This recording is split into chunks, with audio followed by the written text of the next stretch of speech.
stands alone and conquers all, and every chain and every wall will be released and have to fall.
Worship the Lord. Name above every name. King of kings, Lion of Judah, we worship you. There's no name like your name. Father, we worship you. Alpha and Omega, the soon.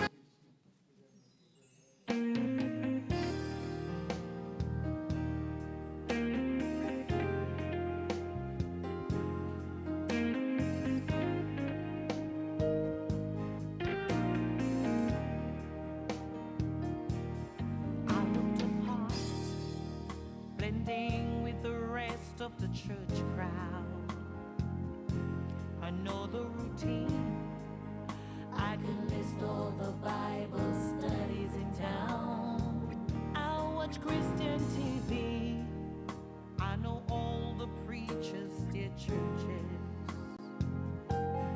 Been born again. Yes, I know. Yes, without a doubt, I know I'm saved. But sometimes I hurt, sometimes I cry, sometimes I can't get it right, no matter how hard I seem to try. Sometimes I go down, stumble over my own mistakes. I try to look strong as the whole world looks on, but sometimes alone I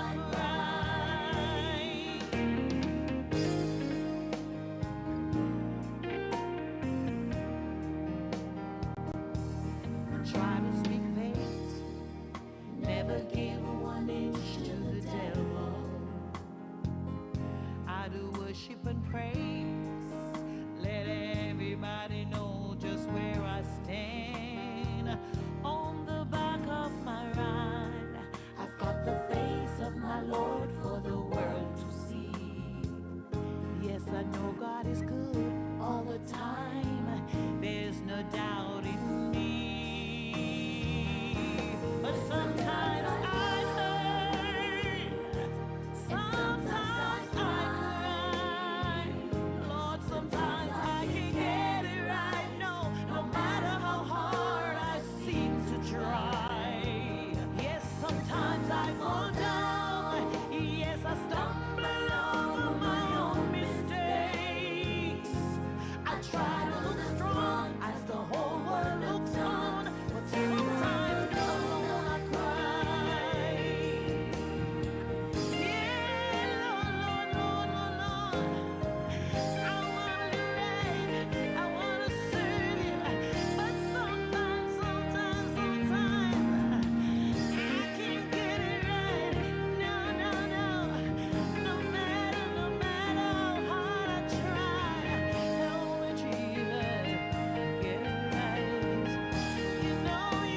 Gentlemen and ladies, we want to bring to you Memphis' own. The world's been waiting on it, and now the wait is finally over. Chantel. Trouble in my way, I have to cry sometimes. Trouble, I have to cry sometimes. I lay awake at night, but that's alright, yeah, 'cause I know Jesus, He will fix it. 'Cause I know Jesus, He will fix it. 'Cause I know Jesus, He will fix it. After a while, trouble in my way, it makes me cry sometimes. Trouble, it makes me cry sometimes. I lay awake at night, but that's alright, yeah, 'cause I know Jesus, He will fix it. 'Cause I know Jesus, He will fix it. 'Cause I know.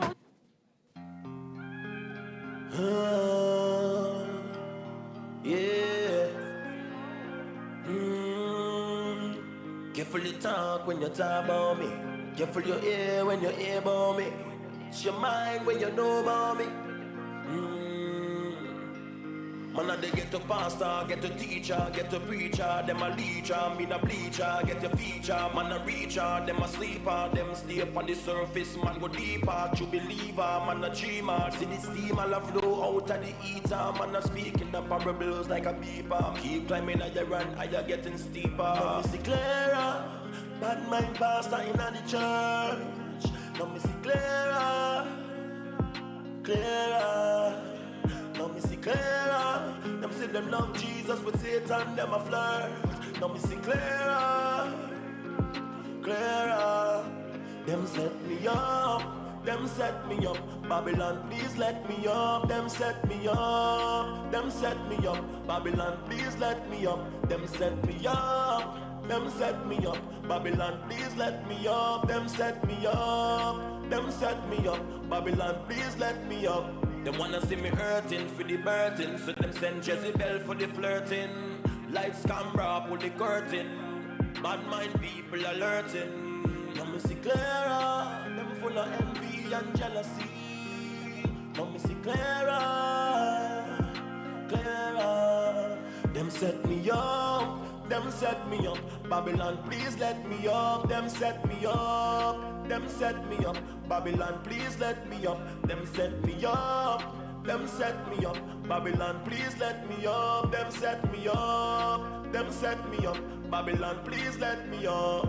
Man, they get to pastor, get to teacher, get to preacher. Them a leecher, me a bleacher. Get your feature, man a reacher. Them a sleeper, them stay up on the surface. Man go deeper, true believer, man a dreamer. See the steam all a flow out of the heater. Man a speaking the parables like a beeper. Keep climbing as you run, as you getting steeper. Now me see clearer, bad mind pastor in the church. Now me see clearer, clearer. Now me see clearer. Them say them love Jesus with Satan, them a flirt. Now me see clearer, clearer. God said to tell you, many are awaiting your downfall, but they shall not see it. Many are awaiting your downfall, but they shall not see it. I see many pastors and so-called prophets hating on you and are afraid.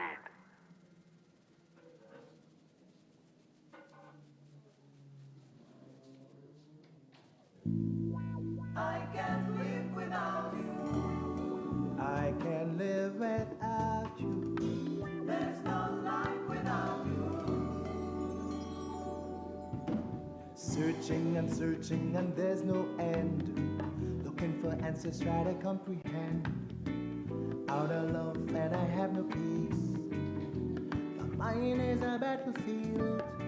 On life's support and my struggle is very real. Here I am, there are no in-betweens.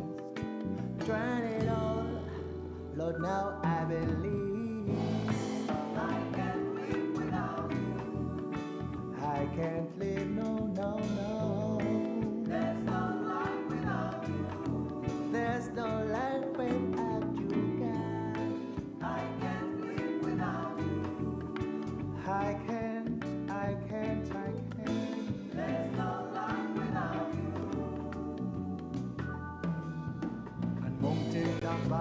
I searched again, looking for pleasures, but I'm not content. Seeking for peace, and I have no rest. My heart beats for you inside my chest. Want to live my life at your request. I'm coming back to you, God, yeah.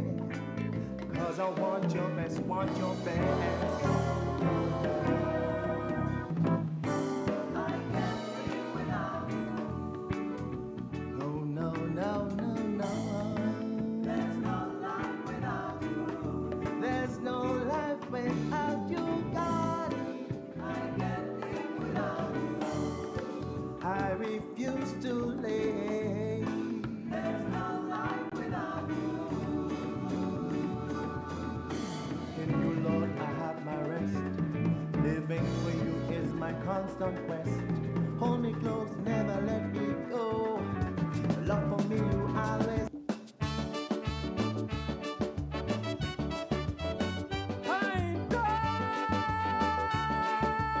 Ring the bell. Morning time.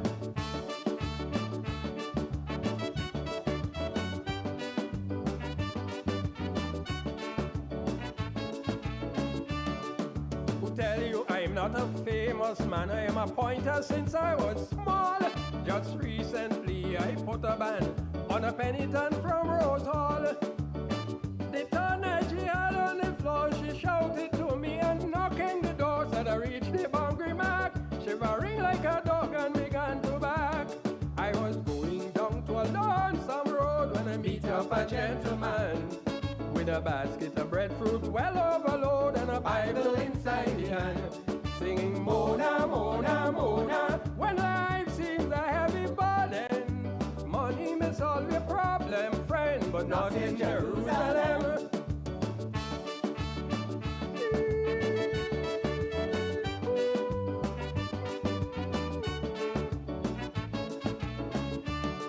I went to her and I shook her hand. I said, your pilgrim journey complete.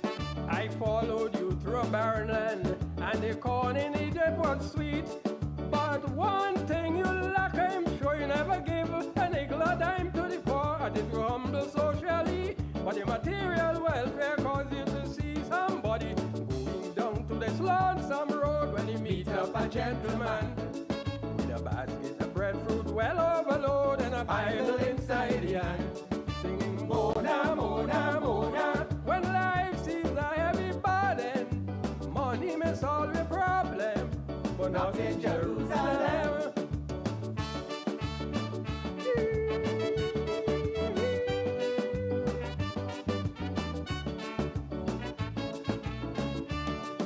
She walked away but returned next day with a bag of farine for me, a nice full cup, 2 big ashtray, and a full bottle of whiskey. When I broke the seal and I took one shot, put 2 lashes in her hands and forget me not. You know she went to moan again.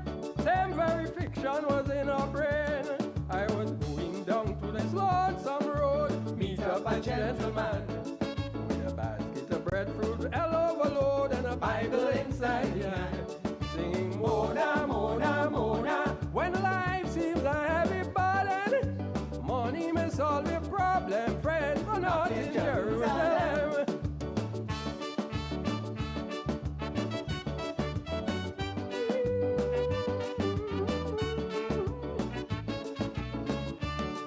A few days ago we meet up again somewhere at the market square. She introduced 2 children as Jack and Jane and told me they need some care. But irrelevantly I pulled a fast one and she has had to talk about candles immediately. Pointer going to shout, so I need couple candles to help me out. So you want them now? I said yes my dear, you can freely give them to me. I'm burning my candles night and day, but I will only take about 3. She's a crazy pointer blazy. Remember we have 2 children, and if you refuse to mind them, friend, you can walk in Jerusalem. Start with you.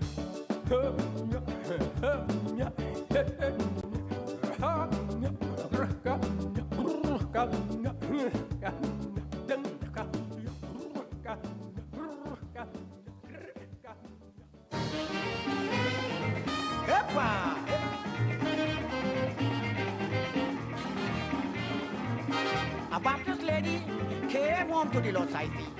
Yes, it's a Baptist lady that came home to the Lord's Ivy. She told me, Mister had a vision that you must join this Baptist religion. I told her, Madam, I cannot go. I don't sign up to sing calypso.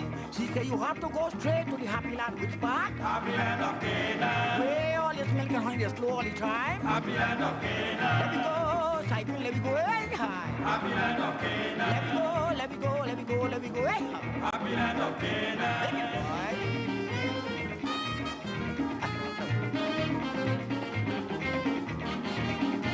She held me by my collar. Well, the Lord started the ball for Buddha. The corporal quite in the station said, let you go, don't do him like a dog. I escaped from torture. If you see me like a lobster in shallow water, she said, if you try to escape for true, man, I make body music with you. It's why you have to go straight to the happy land. Which part? Happy land of Canaan. Where all this milk and honey flowing all the time. Happy land of Canaan. I want to go with me, Psyche, you have to go with me. Happy land of Canaan. Straight to the happy land, I want to go. Happy land of Canaan. That one.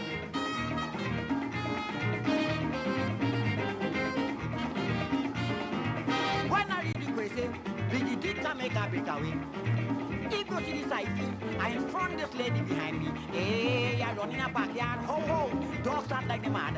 When I swing back to make the code, you know the joint dig up the blasted road. It's why I have to go straight to the happy land with smart boy. Happy land of Canaan. Hey, all this milk and honey flowing all the time. Happy land of The Canaan. Lord had to go, the Lord had to go straight away. Happy land of Canaan. Hip high, Happy land of Canaan. hip high.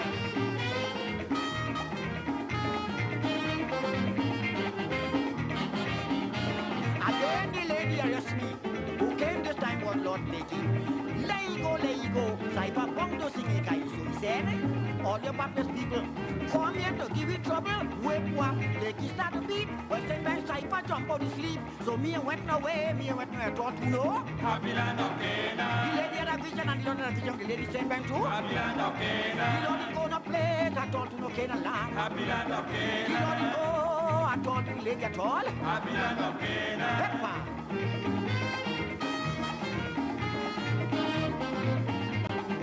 Happy land of Canaan.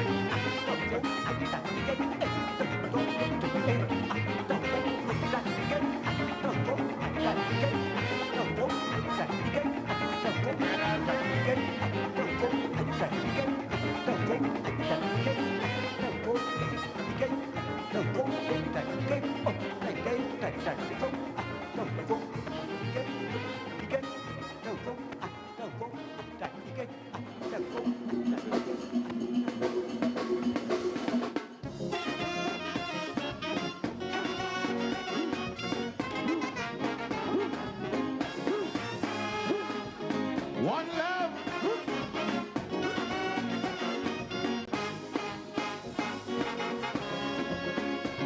Me granny Dorothy say bad luck would follow me, for I wouldn't leave the worldly things alone. She says she taking me by pint of mercury. Granny say I have to go and moan. You need a spiritual journey. Pointer said to me, to purge you from the devil and set my spirit free. He showed me a weapon hand. He said, rebuke Satan. Satan is a liar, you know that's true. He would give you dreams to deceive you. Ladies and gentlemen, good evening. Thank you so much for your patience. My name is Marlon Anton James, and I'll be serving as your chairperson this evening. At this point, I invite you to stand for the opening prayer, which is going to be done by Mr. Ronnie Daniel, Program Officer with the University of the West Indies Global Campus in Vincent and Grenadines, after which we remain standing for a rendition of our national anthem.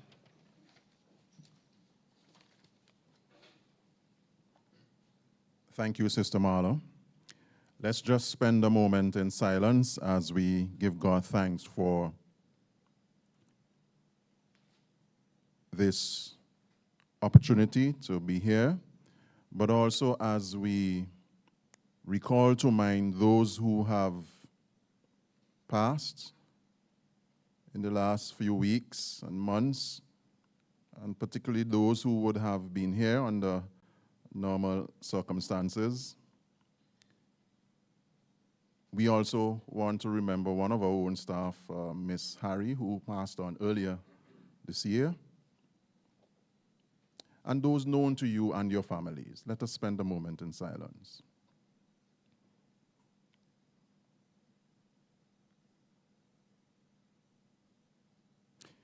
May their souls rest in peace. Let us pray. Eternal God, we give you thanks and praise for this wonderful opportunity we have to celebrate your love, to celebrate your providence, to celebrate your gift of humankind, to celebrate the gift of your church on earth. We thank you for the privilege we have to come to this gathering. We thank you for life and for all the opportunities that life offers to us to grow in the fullness of your love.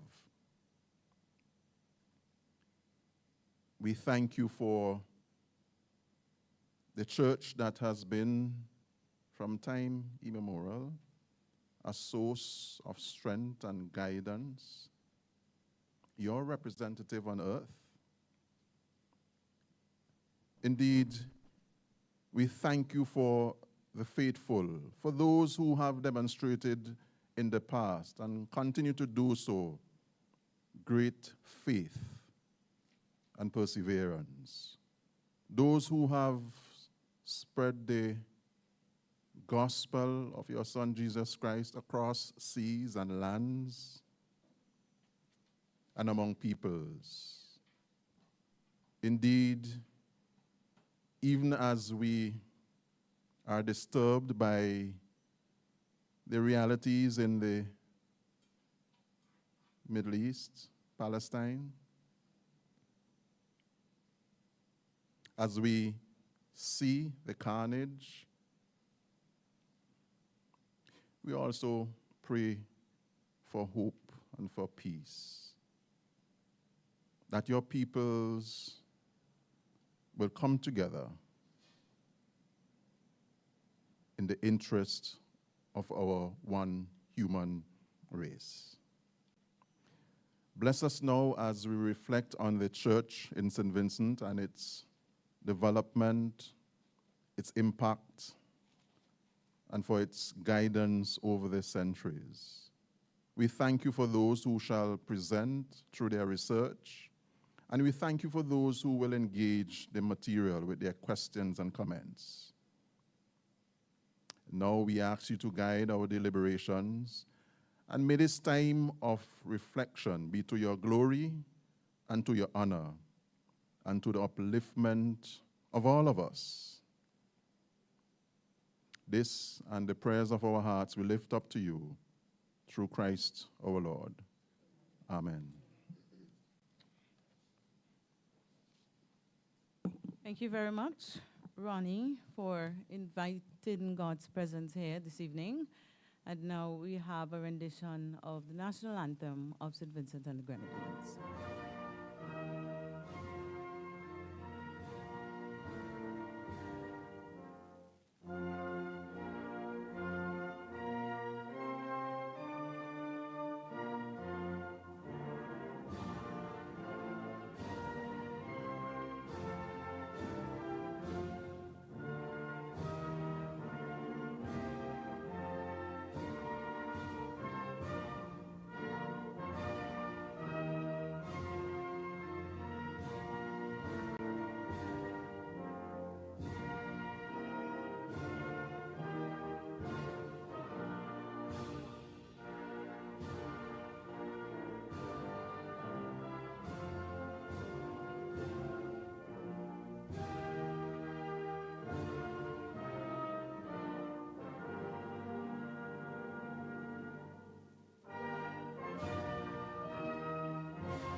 Please be seated. Thank you very much.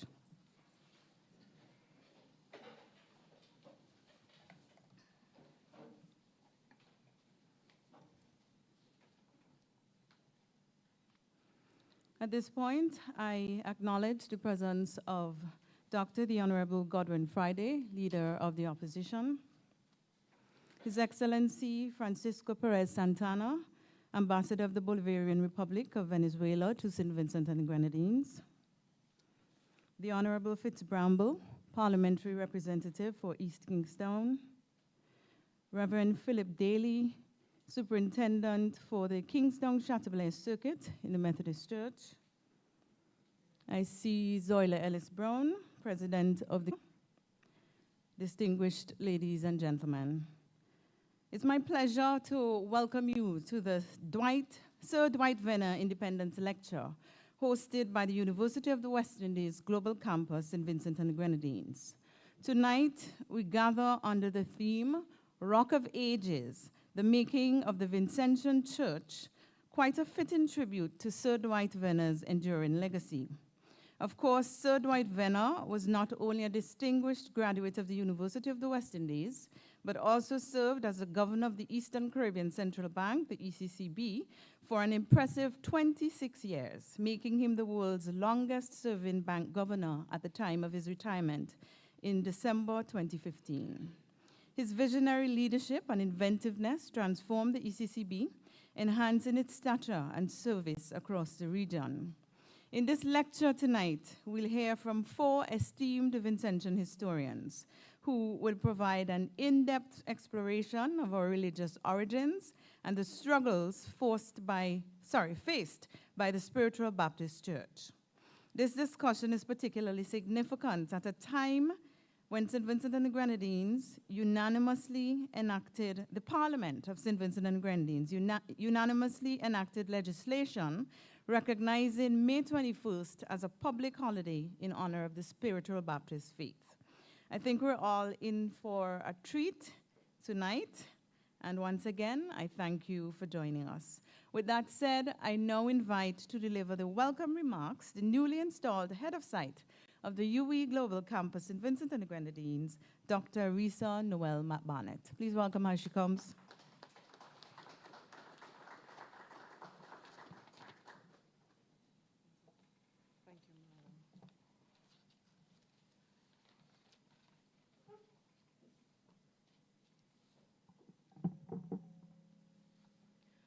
Dr. the Honorable Godwin Friday, Leader of the Opposition, the Honorable Fitzgerald Bramble, His Excellency Francisco Perez Santana, Ambassador of the Bolivarian Republic of Venezuela to St. Vincent and the Grenadines, Reverend Philip Delaney, Superintendent for the Kingstown Chateaubelair Circuit and Methodist Church. I also acknowledge the presence of Mrs. Zoila Ellis-Brown, President of the Garifuna Foundation, our other esteemed persons, ladies and gentlemen, our presenters, the media, good evening. It is with great honor and profound gratitude that I welcome you to the Sir Dwight Venner Independence Memorial Lecture held here at the University of the West Indies Global Campus, St. Vincent and the Grenadines site to commemorate a leader who exemplified commitment to economics, innovation, and the betterment of our Caribbean society. A Vincentian by birth, an economist by training, Sir Dwight Venner served as the governor of the Eastern Caribbean Central Bank from December 1989 to November 2015. He was the longest-serving governor of any central bank, monetary authority, or Federal Reserve in the world. He was educated at the University of the West Indies, and I have to make a plug for that, Mona Campus, Jamaica, where he obtained both a Bachelor of Science and a Master of Science degree in economics. He served as a junior research fellow at the Institute of Social and Economic Research at the University of the West Indies, and then as a lecturer in economics from 1974 to 1981. One of the ways this site continues to connect with the community is through the renaming of special lectures in recognition of prominent Vincentians such as Dwight Venner and Oscar Allen. This year marks a significant milestone in our nation's history as we celebrate the 45th anniversary of independence under the inspiring theme, 45 Years of Togetherness, Prosperity, and Perseverance.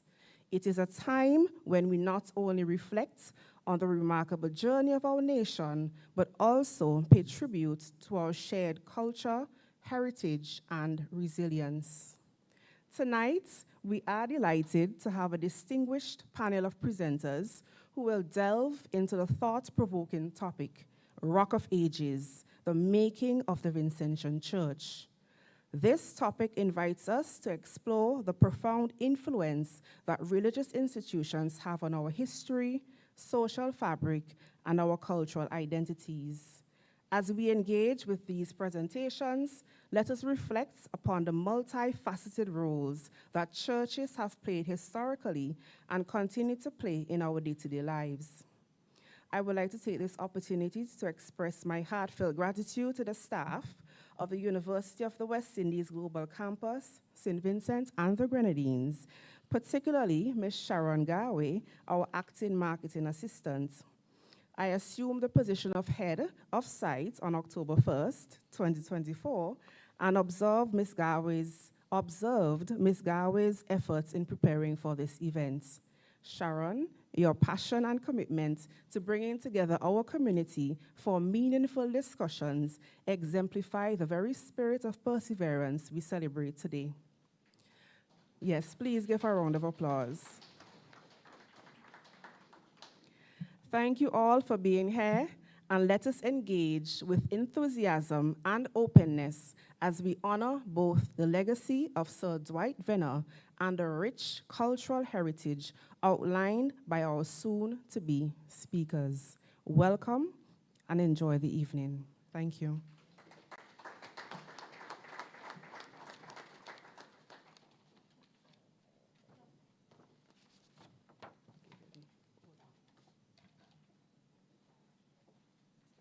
Thank you very much, Dr. McManus. Another round of applause, please, for our newly installed head of site. And this evening, we're happy to have with us a representative of the Ministry of Culture. Of course, the ministry plays a vital role in preserving and promoting our rich cultural heritage. And we invite to speak at this time Ms. Radhika Stephen, representing the Ministry of Culture. Please put your hands together.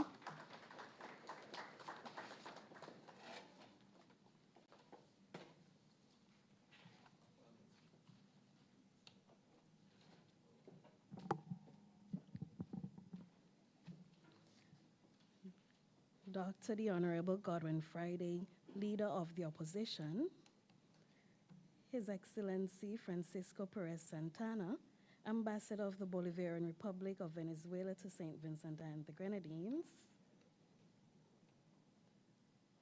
Reverend Philip Delaney, Superintendent for the Kingstown Chateaubelair Circuit of the Methodist Church, other parliamentary representatives, or distinguished guests, good evening. It is an honor to bring greetings on behalf of the cultural official at the Department of Culture in the Ministry of Tourism, Civil Aviation, Sustainable Development, and Culture.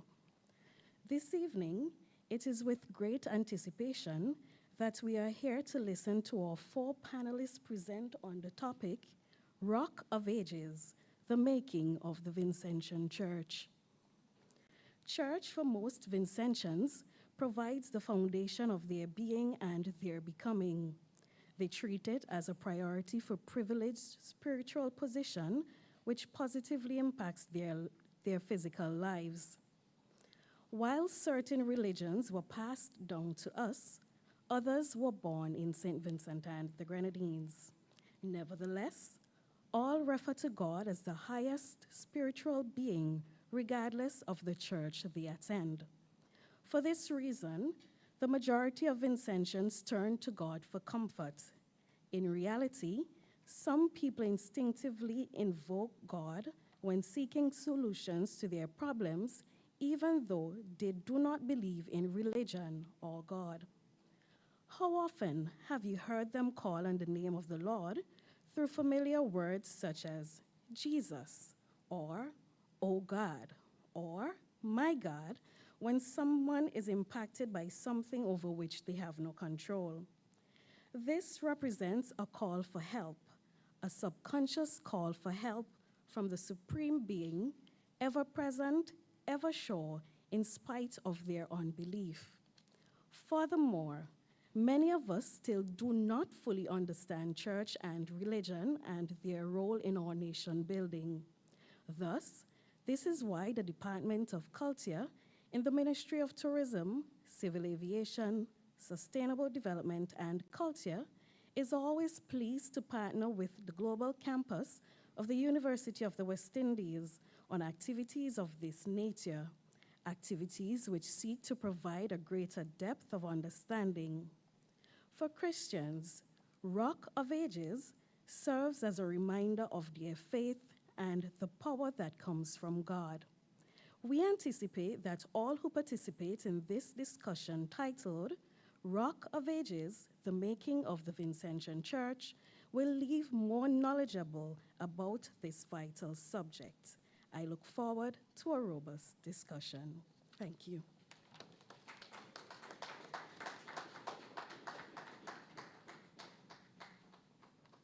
Thank you so much, Ms. Stephen, for your remarks, and we're moving along quite nicely. We're now on to a presentation, the remembrance of Dr. Edward L. Cox. Thank you very much, Chair. Good evening, everyone. Dr. Edward L. Cox was a Grenadian historian who passed recently.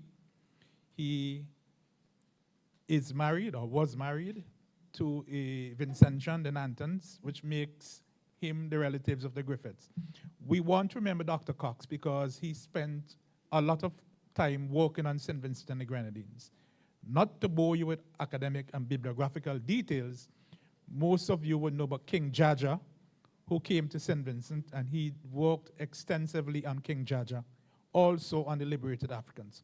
Could we all stand for a moment in memory of Professor Cox, who taught at Rice University, and his contribution to our Vincentian civilization. Thank you, ladies and gentlemen.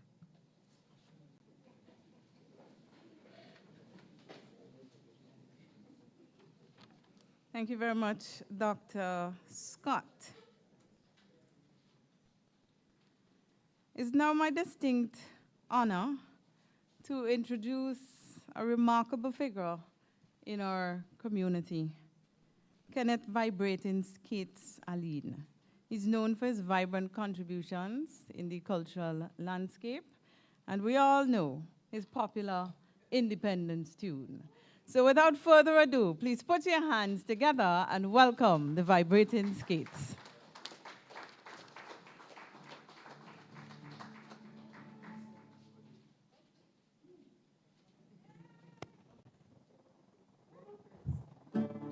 Oh yeah, yeah, yeah, yeah, yeah, yeah, yeah, yeah, yeah, yeah, yeah, yeah, yeah. Oh yeah, oh yeah. I was cheated out of my homeland, abandoned across the Caribbean. Garifuna faced great pain and suffering. Victimized by the laws of attrition, treated as if I was a human. Garifuna's spirit was never ever broken. With all the hatred, spite, and malicious rumor, good will conquer in my high runa. Oh, what a day of rejoicing. My resistance is now stronger than ever, so tell the adversaries, don't run for cover. Chat USA, rise up, for the new is morning. Garifuna lives, Garifuna lives, Garifuna lives at the heart of our heritage. Garifuna lives, Garifuna lives, Garifuna lives, reparation for every tongue and village. Panama, Panama, Panama, Panama, Panama, Panama. Oh yeah, yeah, yeah, yeah, yeah, yeah, yeah, yeah, yeah, yeah, yeah, yeah, yeah, yeah. Oh yeah, oh yeah. I defend this land from invaders to protect Caribbean African cultures. Garifuna will last to face colonization. From Chateauet to Ebenezer, patriots and them social warriors, Garifuna courage succeeded against aggression. My wattle and dab, or call it hall and chamber, is no big mansion spread all over. Oh, what a day of rejoicing. Cocoa tea and bush, I always love the flavor, but they rob me out of my native culture. Chateauet say, rise up, for a new day is dawning. Garifuna lives, Garifuna lives, Garifuna lives at the heart of our heritage.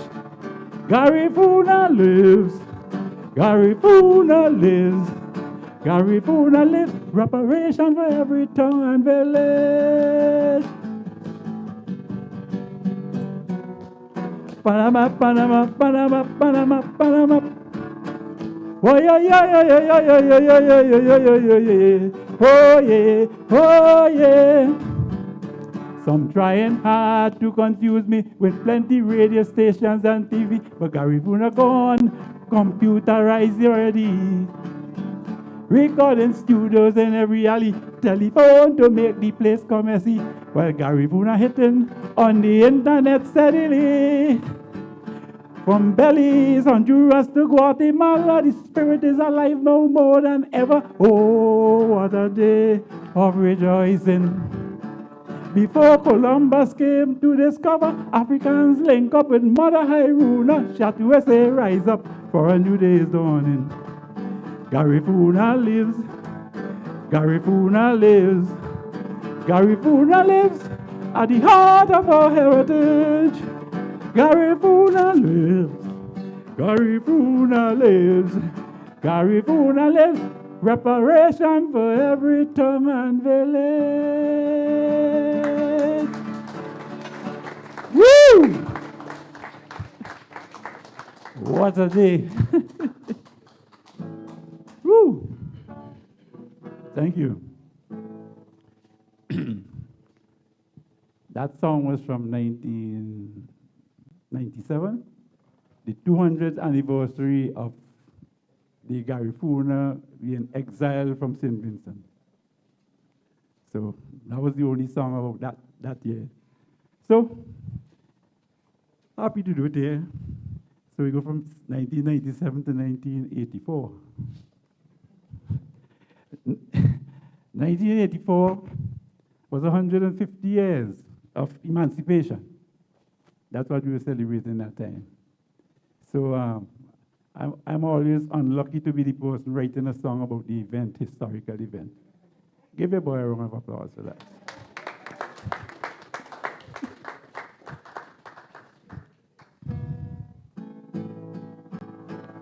Since the year 1834, emancipation opened the door. From slavery to independence, we fight in the dread conditions. Rise up against racism, break down colonialism, pursuing freedom totally on that painful road to liberty. Now the life we live and the love we give is only 190 years. We must fight to protect our rights, cause the enemies of progress don't want to see us unite. They be la la la, la la la la la.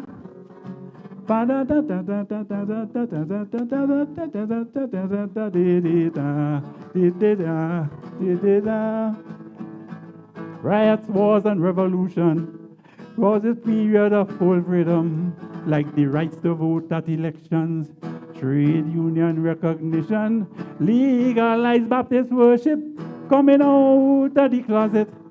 From 80% illiteracy down to 10% in some countries. Now the life we live and the love we give is only 190 years. We must fight to protect our rights. Cause the enemies of progress don't want to see us unite. They will da na na la la la la la.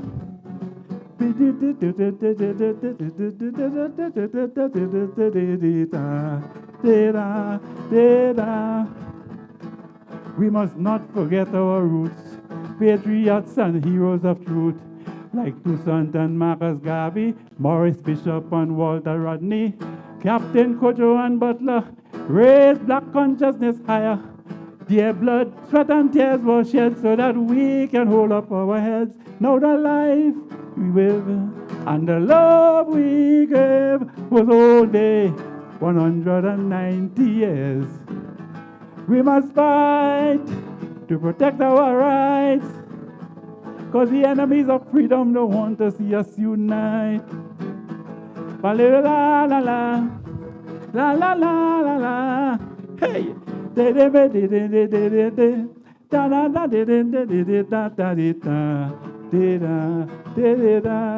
is for the university. Are we here? We here? Right. Liberation is everywhere. People rights for you to share. Regardless to your ambition, try to get education. The power in our people lies in knowledge, wisdom, and struggle.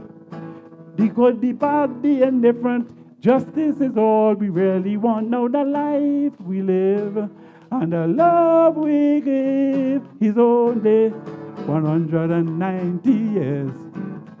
We must fight to protect our rights, cause the enemies of progress don't want to see us unite. Yo! Woo! Wow, wow, wow. This is a good night. Very good night indeed. 1979 was a big year. And I see a lot of colors represented here. Doc, you're wearing blue. Doc, you're wearing green. Marley, you have all the colors. Wow, beautiful there. It's looking dark blue, it's all right. You can get to it. Right, so we seem to be good tonight. We're going to have a good time, but in spite of a good time, I just want to say, when we talk about spiritual Baptist, my grandmother was a spiritual Baptist. And I'm a kind of mixed-up person. Eh? When I say mixed-up, grandfather from Barbados, that's where the Aline come from. Father from Trinidad, he was a Roma. And St. Vincent. My roots in St. Vincent is Trumaka, North Leeward. So big up for North Leeward. Any North Leeward posse? Beautiful. North Leeward in the house.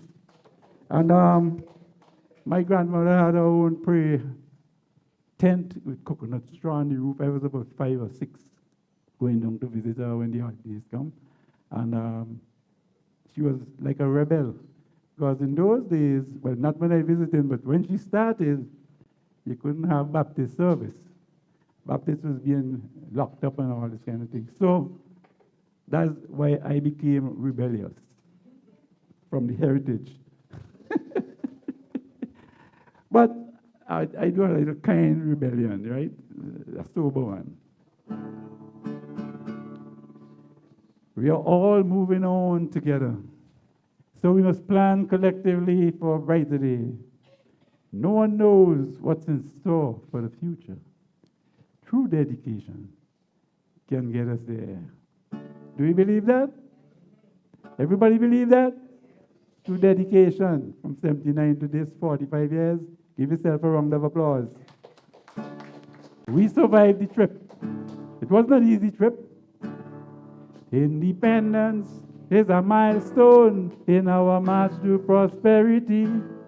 Now St. Vincent and the Grenadines have a real nationality. We are a nation of many races and have tried hard to integrate. The strength of so many faces shall be the prospect in our faith. So in this moment of history, tell it in every community, our nation is born, colonialism is gone. This is a time of national freedom, so share love with someone the 27th dawn of October, our nation is born. One history, one ecstasy, one destiny for all are we. Hey, hey, hey, hey, hey, hey. La la la la la, can't hear you. Da. While we take this stand as a nation, let us not forget our past. For this future we praise our heroes who fought slavery to the last. Special honors to Marcus Garvey, his sacrifice gave us all a chance. And all the men who fought in this country to give us this day of independence. So in this moment of history, sing, tell it in every community, our nation is born, colonialism is gone. This is a time of national freedom, so share love with someone the 27th dawn of October, our nation is born. One history, one ecstasy, one destiny, for all are we. Hey, hey, hey, hey, hey. Da ba da da da. Da. Do some manipulate the franchise of world adult suffrage? There's still hope of a bright tomorrow for all the underprivileged. Let love excel our wishes. Advancement needs plenty of work. Remember back his death for the nation that opposed this action and lots of talk. So in this moment of history, tell it in every community, our nation is born. Colonialism is gone. Zola, this is a time of national freedom. So share love with someone the 27th dawn of October, our nation is born. One history, one ecstasy, one destiny, for all are we. Hey, hey, hey, hey, hey, hey. Da-ba-da-da-da, da-ba-da-da-da. Could you stand up now? And hold hands, even if they're pointing like the person next to you. Hold hands with that person.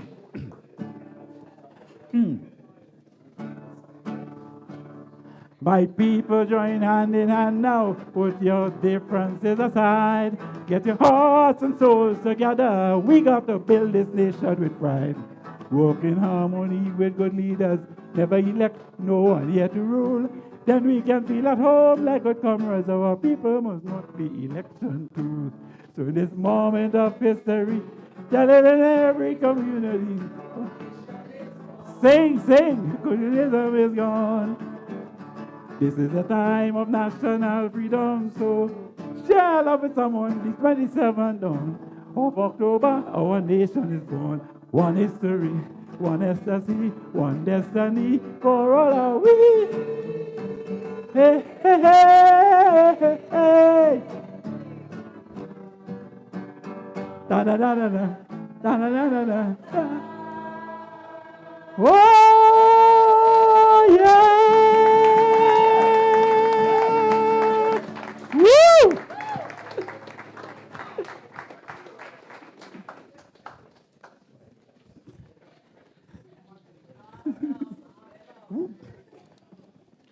Well, when I introduced Kids, I didn't realize we were in for a free concert. A mini concert. All right, put your hands once again together for Vibrating Skates. There's so much history in that presentation. We move on now, and to do the first presentation is Dr. Cleve Scott, who earned his undergraduate and doctoral degrees at the UE, Cave Hill, and has been teaching there since, while also serving the regional NGO movement. He is also renowned as a sound engineer and music producer, having worked on the global hit Turn Me On by Kevin Little. That's just a little peek into Dr. Cleve Scott. So at this time, we invite him to set the context of this evening's lecture. Dr. Cleve Scott.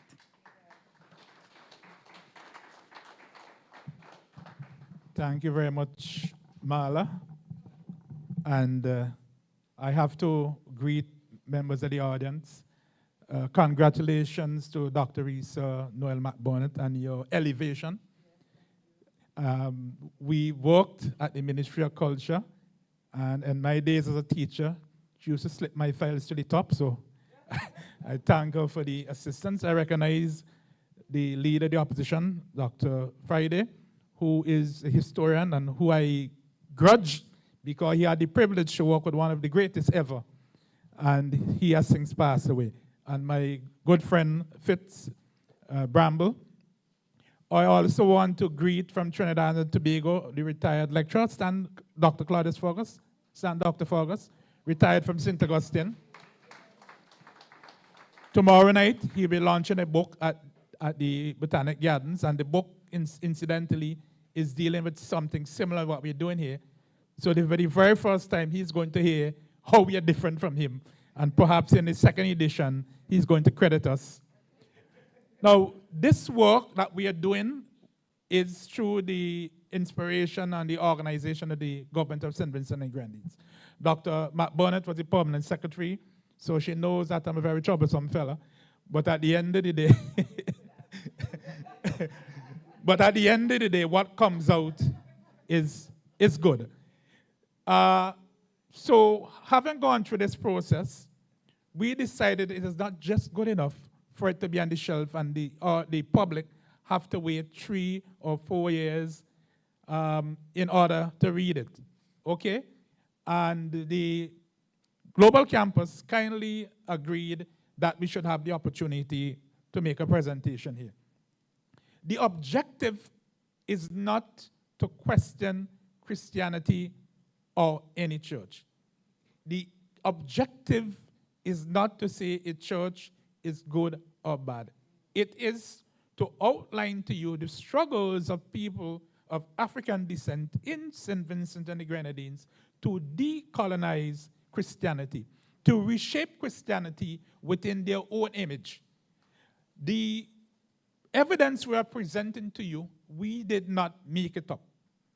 A lot of it, we relied on the autobiographies of members of the Wesleyan Church, now we call the Methodist Church. We relied as well on reports from the Missionary Society. We relied on colonial documents. And fortunately for us, when Dr. Denny comes to the podium, and when I come back, you're going to see that these documents allowed our people to speak in their own words. We don't think that the colonial authorities and the missionaries at the time knew that what they were doing, but we are seeing people speaking in what the Jamaicans call patois, in what Camo Brathwaite, the great West Indian literary critic and poet, calls nation language, and what we Vincentian like to call broken English, right?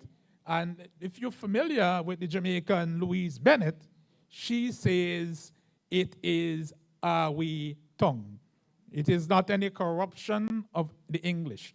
So that is the objective here, that you will see how, in particular, the spiritual Baptists emerge in St. Vincent and the Grenadines. Some persons say it started in Trinidad, but we think that what we have here will demonstrate overwhelmingly that there was a movement in St. Vincent. We are not arguing about the Trinidad movement or the Grenada movement, but we are saying that at the time when we see spiritual Baptists in St. Vincent, the only other place that had something similar was in St. Kitts. So that is what we want to do here tonight. Thank you very much, Chair, and we'll go with the first presenter.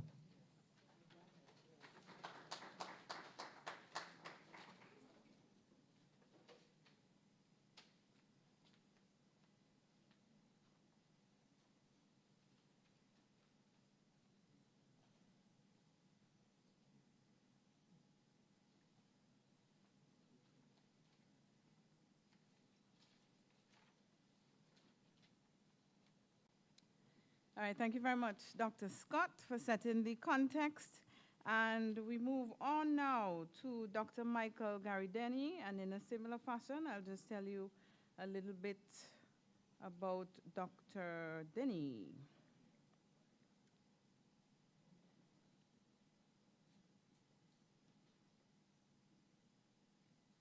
Good, so Dr. Gary Michael Denny is also a UE alumni, Cave Hill, who moved to Johns Hopkins University for his PhD, specializing in African history, and is renowned for his speech writing for the legendary freedom fighter, later South Africa President Nelson Mandela. It's a privilege for us to have tonight Dr. Denny as we welcome him at this time for his presentation, Liberation Theology of the Enslaved.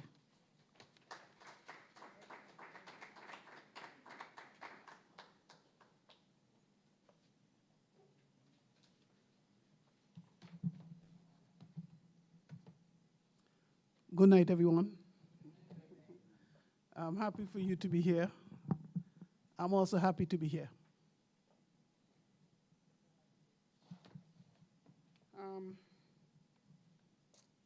I work with these young men, and I rely on them enormously for all kinds of stuff and so on. And I hope that sometimes I make a useful contribution and so on. But I'll tell you this, okay, and particularly Dr. Scott and Dr. Fraser have an encyclopedic, knowledge of Vincentian history. And I intervene at points where I am, surprised at some of the stuff that I see, okay? And I suppose I can tell you that the reason why we are here today with this particular topic that we are presenting today, it has to do with my astonishment of what was revealed to me by my colleagues. We have in front of us, let me read this, and I'll tell you why I have been astonished, utterly astonished. And we are giving this lecture today. After meeting at Chateaubriand on 26 December 1825, Fiddler wrote in his diary at length about the responses from the enslaved congregation. Many of the slaves spoke with much feeling and propriety. Castilla, an old leader, could scarcely find utterance for some time, till at length his words seemed to outdo the eloquence of his silent tears. According to Fiddler, Castilla, who was a cooper, said, "God preserves me, and I'm glad I can do a little for my master and a little for myself." And he concluded by praying that God would nourish me heart a little more, give me more strength. Give me more strength to fight this battle, that I come off more than, if you could bring it up a little. I come off more than conquer for Christ's sake. Amen. Well, that is an extract of a longer sermon. I call it Fiddler's Sermon. And I was utterly astonished, and I will tell you why. But in the text that we are writing, I will read to you some of my first responses to Fiddler's Sermon, which is much longer than the piece that we are citing just for your convenience, and for you to understand what is it that triggered me. I entitled this piece, within our text, it is entitled Triumphant Methodism Among Enslaved Vincentians. So I speak of it being a triumphant kind of sensibility, that there's something within this sermon that demonstrates within the mindset of enslaved Vincentians and the persons given the sermon, that they see themselves as conquering, as achieving something great. So we want to understand that, okay? I also have a different subtitle, which I refer to as the first Black Vincentian Christian community. We got to understand it as well. Because to speak about, the origins of Christianity in St. Vincent, we got to begin from the beginning, okay? And to understand what is it in St. Vincent today that links black Vincentian Christians, we have to push right back to the past to understand that umbilical cord that bring all Vincentian Christians into the same kind of what we might call Christian community. We got to understand that. We cannot do this without going to the beginning, okay? And so I wrote, in the early 19th century, the spread of Methodism among enslaved Vincentians greatly exceeded the growth in neighboring slave societies. Something is special about St. Vincent. For example, in 1817, there were 2,700 Methodists in St. Vincent slave population, whereas Barbados had 50. We could do simple arithmetic and division. I went to Catholic school. That's a big gap. Between 50 and 2,700, that's a huge gap. There's something going on in St. Vincent. In fact, the triumph of the Methodist missionaries in winning so many converts among enslaved Vincentians would draw the attention of several observers, particularly the Vincentian planter class, who praised the missionaries for providing a shining example of how the Methodists could pursue their fundamental Christian imperative of seeking to save the souls of enslaved Vincentians, while at the same time creating a more docile slave population. This presumed docility of enslaved Vincentians, however, was more apparent than real. For while it is certainly true that the planter class attributed the low incidence of violent slave resistance in St. Vincent and the Grenadines to the work of the missionaries, rather than the fact that there was overwhelming military power that they possessed, the religious imagination of enslaved Vincentians shatters this illusion of docility. What I'm indicating here to you is when you read the sermon, when you read the full scale of what this man has to say, what you're getting a peep into is the religious imagination of enslaved Vincentians, from enslaved Vincentians. Fiddler, who attended a prayer meeting of enslaved Vincentians, shows that they were deeply engaged in developing and propagating a religious and ideological philosophy that was a searing critique of slavery and a defense of their own humanity. This sermon is of extraordinary significance for several reasons. And this I did not include in the text because new thoughts came to me today and I added them. So we're gonna have to see if my colleagues decide to throw them away. But first, it stands among the rarest of assets in Vincentian and Caribbean history, coming as close as we can to actually hearing the voice of the enslaved. At this time, no recording technologies existed to capture the human voice anywhere in the world. Without Fiddler, we have no genuine idea of the sound of a Vincentian voice 200 years ago. But Fiddler took down the utterances word for word, and he spelled the words exactly as they sounded. In doing so, he allows us to access the grammar, the rhythm, and the vocabulary of freedom, suffering, pain, and joy that our foreparents enunciated. When we hear Fiddler, when we read Fiddler, we are hearing the voice of the enslaved Vincentians 200 years ago. You're hearing it now. Second, what a revelation.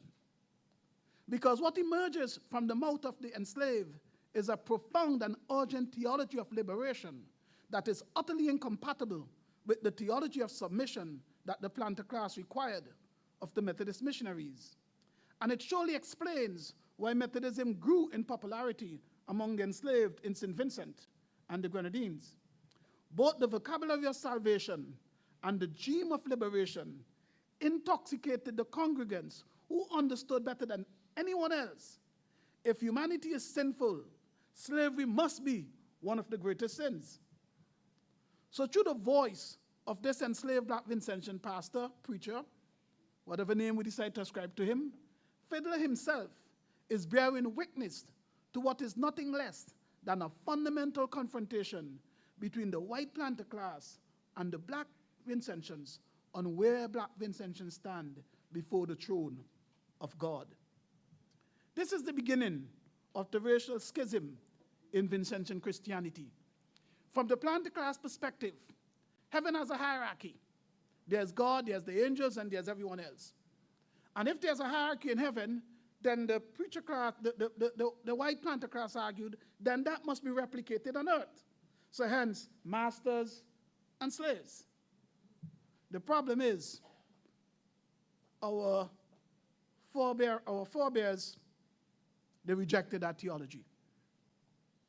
In fact, all Vincentian denominations today bear testimony to this truth articulated by the black Vincentian Christians with a very simple proclamation: the equality of all souls in the eyes of God. Whereas we had the preacher class making the case, the white preachers, that there's a master and there's a servant. And within the church themselves, that hierarchy had to be respected. For black Vincentians, who are the enslaved, they responded in an entirely different way. This is because enslaved Vincentians believe that equality existed as an act of God, not of man.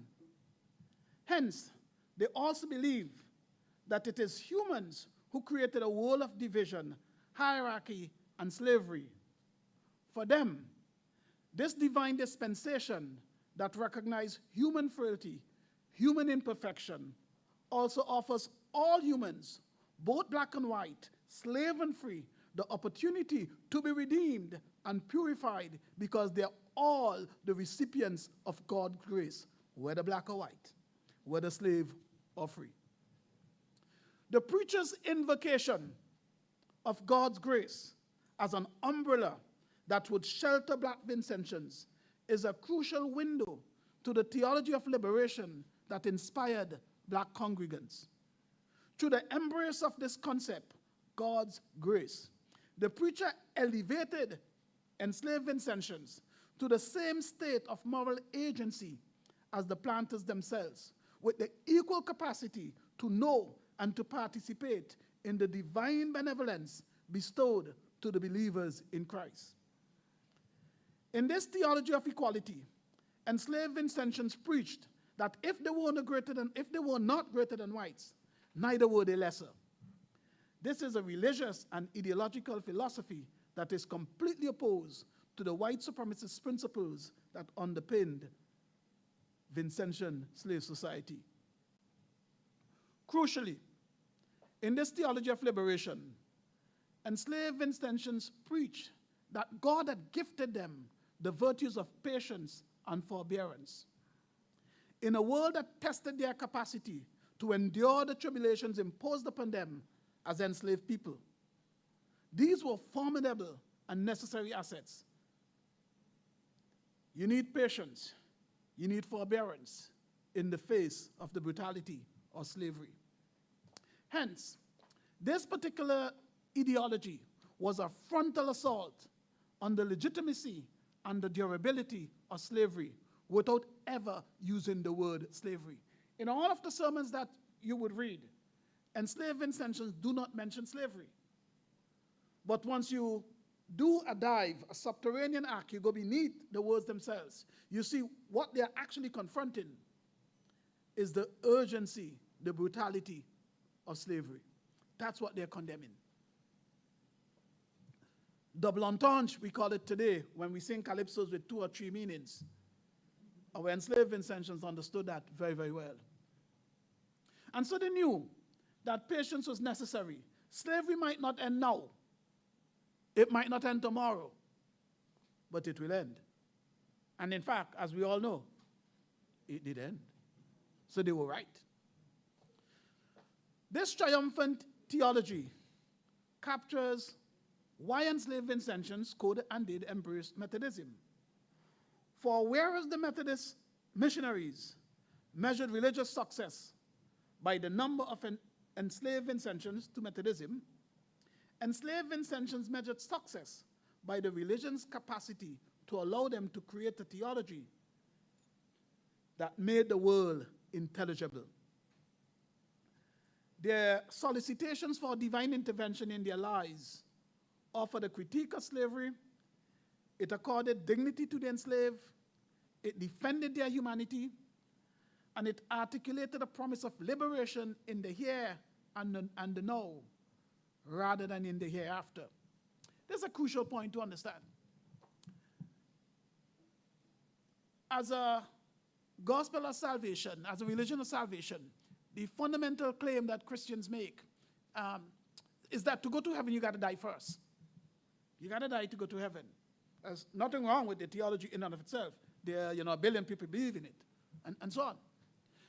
But this contrasts sharply with the African conceptions of faith and the relationship between the believers and their faith. In the African conception of faith, you believe in the faith because you're rewarded now. Your health, your wealth, your children, whether the rains fall, whether you get sick, all the wonderful things that happen in the here and now represent a direct intervention on the part of the divinities into your lives in the here and now. Okay? And so you have this understanding of deferred reward coming through Christianity and the notion of immediate reward coming through the traditional African understanding of faith. And so what we see happening here is that in the instance of slavery, enslaved Vincentians decided we can construct a theology that binds both of them, that allows us to say, we believe that we will go to heaven when we die. But we can see if we could achieve heaven on earth as well by ending slavery.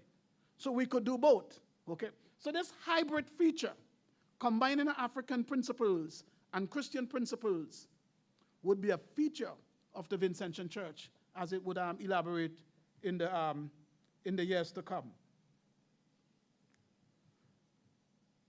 So whereas Methodists constructed a philosophy that preached submission to the slave masters, enslaved Vincentians created a Methodism for the enslaved, not the enslavers. Now, in the practice of their faith, one can distinguish between theology, the principles of faith, and liturgy, the processes through which you demonstrate, your joy, your worship, your submission, your engagement with the divine power.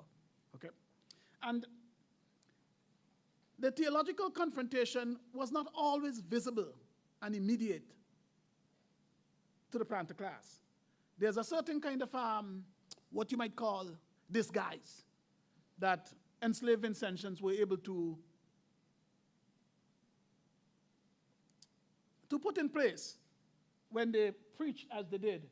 This is not something that the planters always saw, always heard, or would recognize. However, the liturgy, the way you practice your faith, that was entirely different. The most visible and audible demonstration of the African underpinnings of Methodism was the forms of worship. That the planters could see. Fiddler observed this freedom with which they worshipped. He saw them singing. He saw them praying. He saw them preaching. And above all, they communed with one another. In Fiddler's words, he said they communed freely. Freely meant unconstrained by the kind of what the white church would have called decencies. They danced. They experienced possession, where within Christianity as a faith, there's the principle that the Holy Ghost could enter the human body and that you can be possessed in that fashion. But actually practicing it,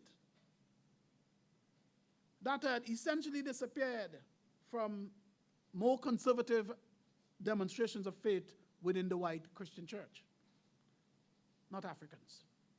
Because this was consistent as well with other African practices of faith, where you can be possessed, whether one is looking at, we can use examples, whether in Haiti or in Cuba, in other parts where the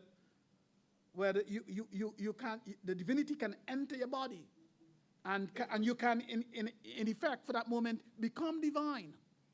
So this notion of thoroughly engaging in a form of worship where you spoke in tongues, so to speak, to use a biblical reference, even though it was fundamentally Christian, it was one which had become frowned upon by the traditional Methodist Church and others, not black enslaved Vincentians. And so this was thought to be too African, too offensive. And again, this was one of the confrontations we see emerging between black Christianity and white Christianity, let's call it that, in St. Vincent. But at the same time, we have to understand what this meant. This was an exaltation of God. And in this exaltation of God, enslaved Vincentians experience a religious exultation that is immeasurable. These two words are kind of tricky. One is exalt with the A. Exalt, you exalt God. But the one is, it's a you, exult. So you have exalt. So you experience, happiness that is immeasurable. But you arrive at that position through your exaltation of God. Okay? And liberation theology has often been framed as a kind of assault, and necessarily so, against broader oppressive regimes within which the enslaved lived. But what I have also begun to consider, the actual experience of faith, which brought tremendous joy to the enslaved Africans, that in and of itself also constituted liberation, because it was beyond the capacity of the slave masters to control. And it brought a communion among the worshippers, which gave them a happiness, gave them a bonds, which for many would be unbreakable. And so these sights and songs of Africa offended the European Christian sensibility, because whereas they may never have heard or understood the racial theology of black Vincentians, they could see, hear, and be moved and be offended by watching black Vincentians at worship. This worship also provided other kinds of necessary assistance to the journey of life. People were christened through their commitment to the faith. They attended weddings as part of their commitment to the faith. Funerals. These are huge moments in the trajectory of a human life, okay, which in the absence of Christianity and where we have black people living in Africa, all of these would have been acknowledged moments of your life in which different types of religious observances would have been embraced as part of acknowledging our passage to the world. And so what you see is that in the absence of other kinds of religious endeavors, these key life moments were also part of how black Vincentians expressed their Christianity. So the final point I'm going to make, because I'm not sure how my time is going, okay, and we have a couple other men to speak, okay. What are the legacies of this, foundational moment in Vincentian history when we have the first, I would say, elaboration of the idea of a black church, okay? Well, the phenomenon of mass conversion meant that what had begun as a white faith when the Methodist preachers entered in the late 18th century, 1780s, I think, Cleve? 1783, 87, okay, quickly became a black church. Because if we, and this one is actually quite simple. We have the precise number somewhere as to how many white people are living in St. Vincent in 1808. We know the numbers, okay? The enslaved people are far greater, okay? And as the enslaved Vincentians adopted this faith, then it means that in sheer numbers, it becomes a black faith, just by sheer numbers. Even if the hierarchy at the beginning is white, very quickly, this becomes a black faith by sheer numbers, okay? The second point is that today in St. Vincent, and well, I'll tell you, one of these stories really that I should, if you're in St. Vincent in 1980s, early 1980s, we are accustomed to Rastas. We are accustomed to spiritual Baptists.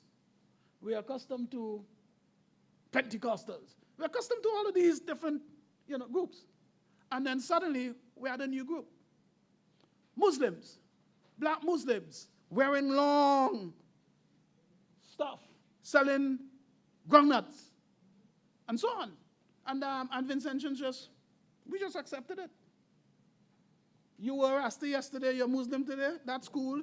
You were, black poor man, maybe 10 years earlier. All of that is still cool. We could live with all of that. What's going on? Because there's a peculiar African principle that was being expressed and continue to reside within the Vincentian population. African faiths were polytheistic, multiple divinities. Where multiple divinities exist, by definition, if we're going to live together without cutting off each other's throats or cutting off each other's heads, we got to live and let live. Okay? So tolerance was a fundamental part of the African experience of faith. Neighbors, we may celebrate the great God, the one God, but we also have special divinities, special ancestors to whom we pay observances, and we respect that. Okay? And so what you see happening in St. Vincent is that very early on, this kind of tolerance for multiple faiths, multiple denominations, became part of the Vincentian reality.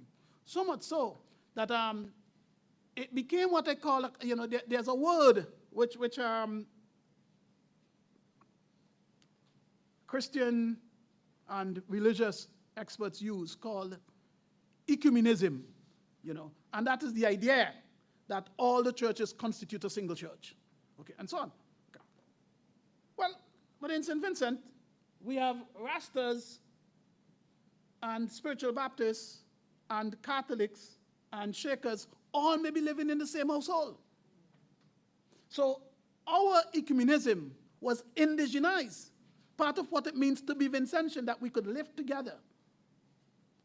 We may have all kinds of things that differentiate us, and we may get angry at each other over all kinds of stuff, but we never get angry about faith. In Europe, there's a history where hundreds of thousands of people were slaughtered for differences over faith. We see this happening elsewhere, even today, but not in St. Vincent. Okay? Because that residual power of tolerance, that is a Vincentian legacy that goes back to the very beginning of the birth of the Vincentian Christian Church. I would end it here.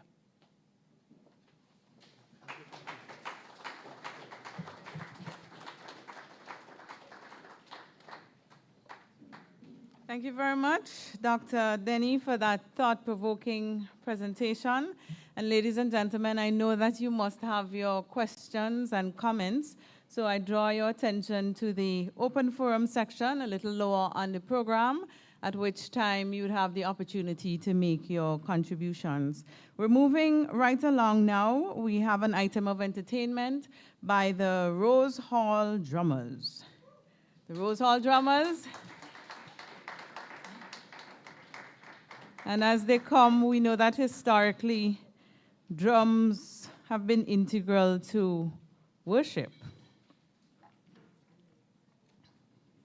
So as we listen to the beats tonight and all of the rhythms, let's reflect on our cultural heritage and spiritual identity. Over to you, Rose Hall drummers.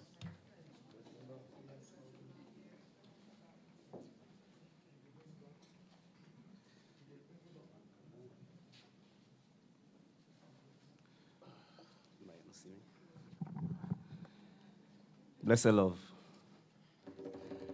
Jesus, are you? Jesus, are you? Yes, are you lead the way? Yes, sir, you lead the way.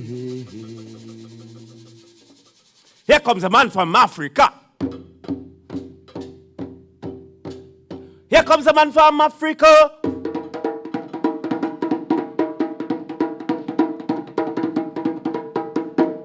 Here comes a man from Africa. Here comes the man from Africa. Here comes the man from Africa.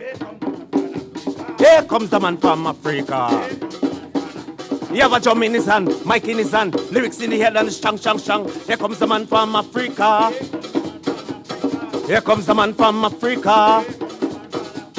Here comes the man from Africa. Here comes the man from Africa. They beat we, ill treat we, abuse we, misuse we. Here comes the man from Africa. Here comes the man from Africa. Here comes the man from Africa. Here comes the man from Africa. Give me back me gold. Give me back me gold. Give me back me gold. Give me back me gold. Them left for them come from in our land. Carry away the garafuna, stick our land. Give me back me gold.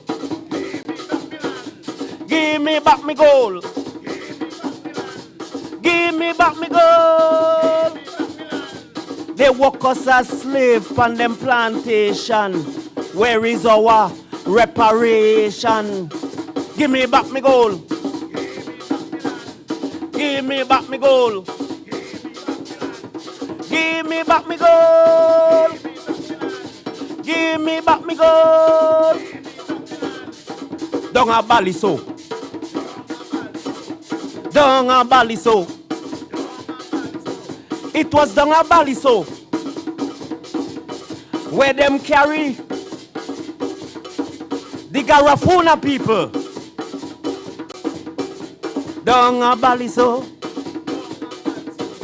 Down a baliso. Down a baliso. Down a baliso. They carry mommy, carry daddy, carry body, carry sissy. Down a baliso. Down a baliso. Baliso rough, rough. Baliso rough, rough. Baliso rough, rough. Give me back me gold.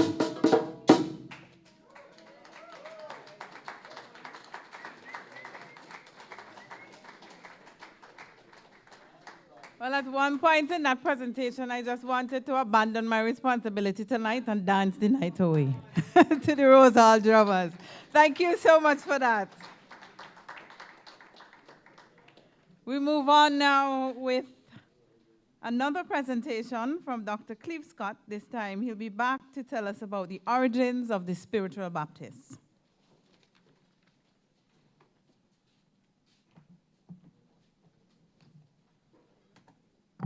Thank you very much, Chair.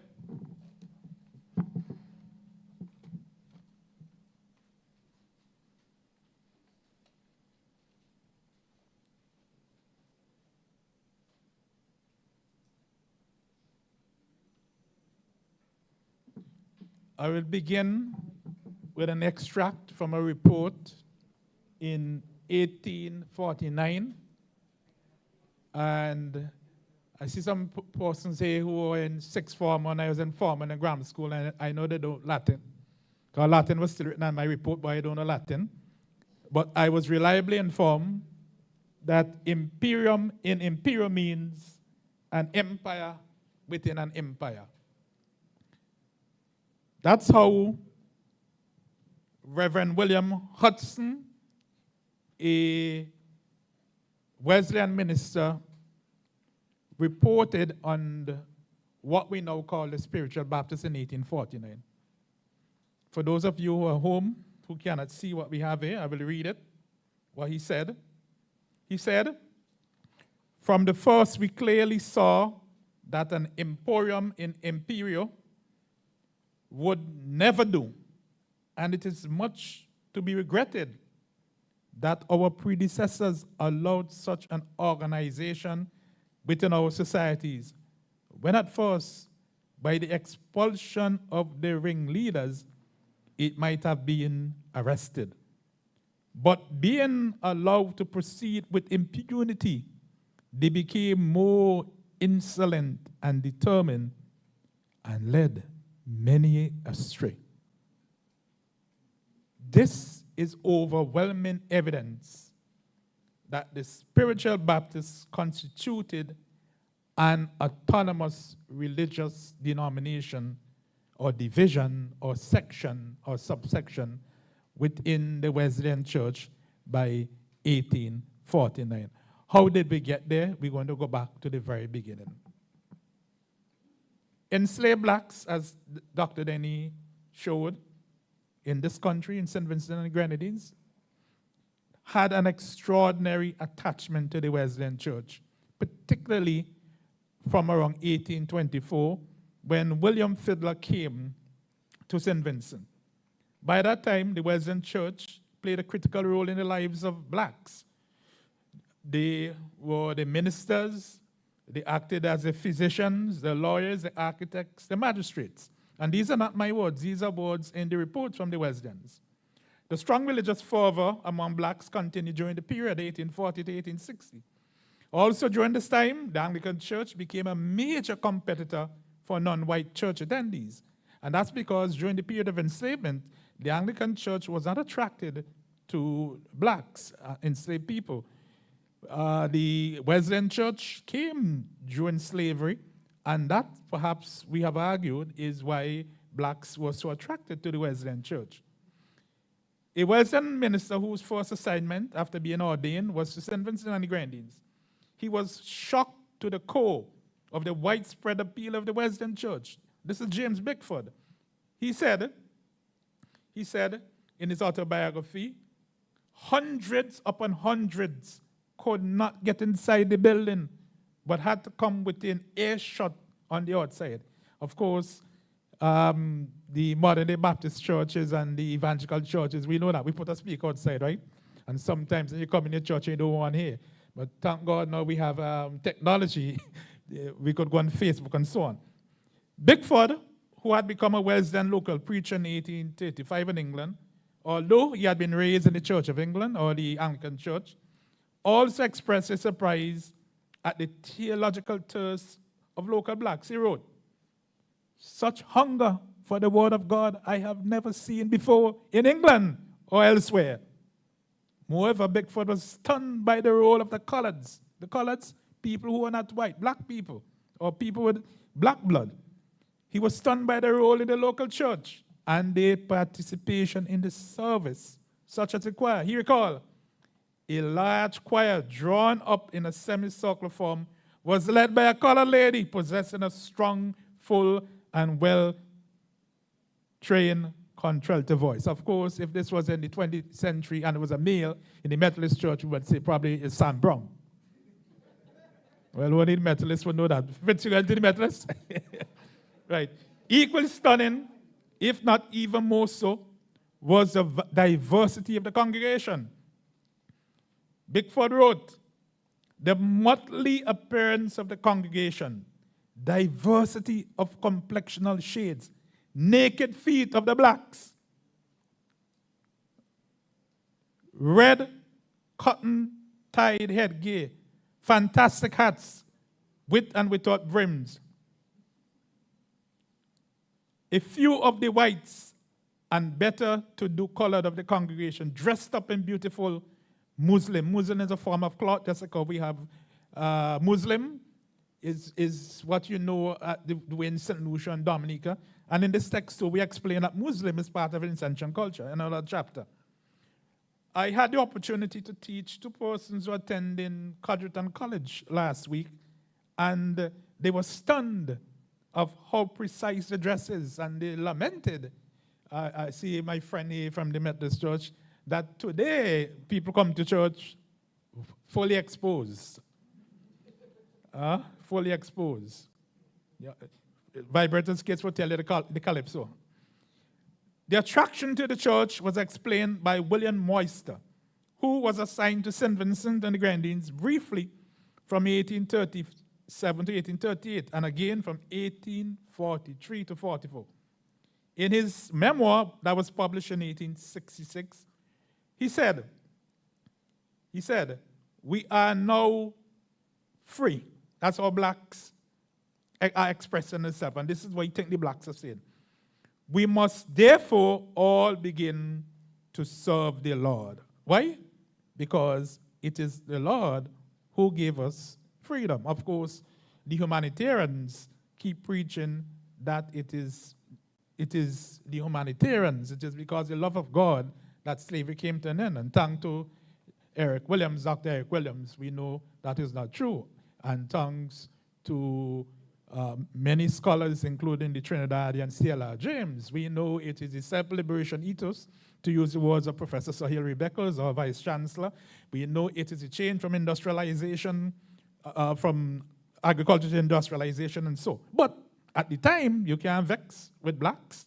They prayed, and slavery came to an end, and they went to church. And in Moyster's view, with every hindrance now being removed, they came flocking to the house of God by scores and hundreds. To meet this increased demand, the Wesleyans had established prayer houses on almost every estate. And later on, Dr. Fraser would tell you how many estates we had enough, to use the Vincentian terminology. We had them all over. And they set up 2 circuits. The first circuit was the Windward Circuit, with stations at Bible, Calico, Carla, Marica, Union, and Georgetown. The second circuit is Kingston, with the Leeward district, and Fiddler spent a lot of time in the Leeward district. This phenomenon is markedly a Vincentian religious ecumenism that becomes entrenched in the immediate post-emancipation. Bickford's description of the testimonies of the free blacks was similar to those that reported by Fiddler. We showed you what Fiddler wrote. And those things you see are not spelling errors. Those are verbatim transcription. Okay? Where you have L-O-F, that's love, and that's what he heard. He heard love. And we know we Vincentians, we see things differently. It is astonishing that when I teach at UWI, and I raise up my foot and I ask them, what they call on the day? Everybody say foot bottom. And the Vincentian killing themselves and laugh. And when the Vincentian say bottom foot, the whole place erupts. And it takes minutes to quiet back down. Fitz, you know these kinds of experience, of course, as a teacher at the grammar school. We had no friend but Jesus. Me love me Jesus for what he done for me. Me Jesus give me faith. Me want more faith. Me be determined to live better this year. Me will ask more, love more, pray more, and do better Christian. Covenant Day, January, we do these things, all right? And then all years like too. All right. There's little doubt then that religion continued to be the rock on which you oppress blacks. The first reference to a people called the converted, we are told, was used by Dr. Thomas Cook when he visited St. Vincent in 1790. And he wrote it in his book, and so on.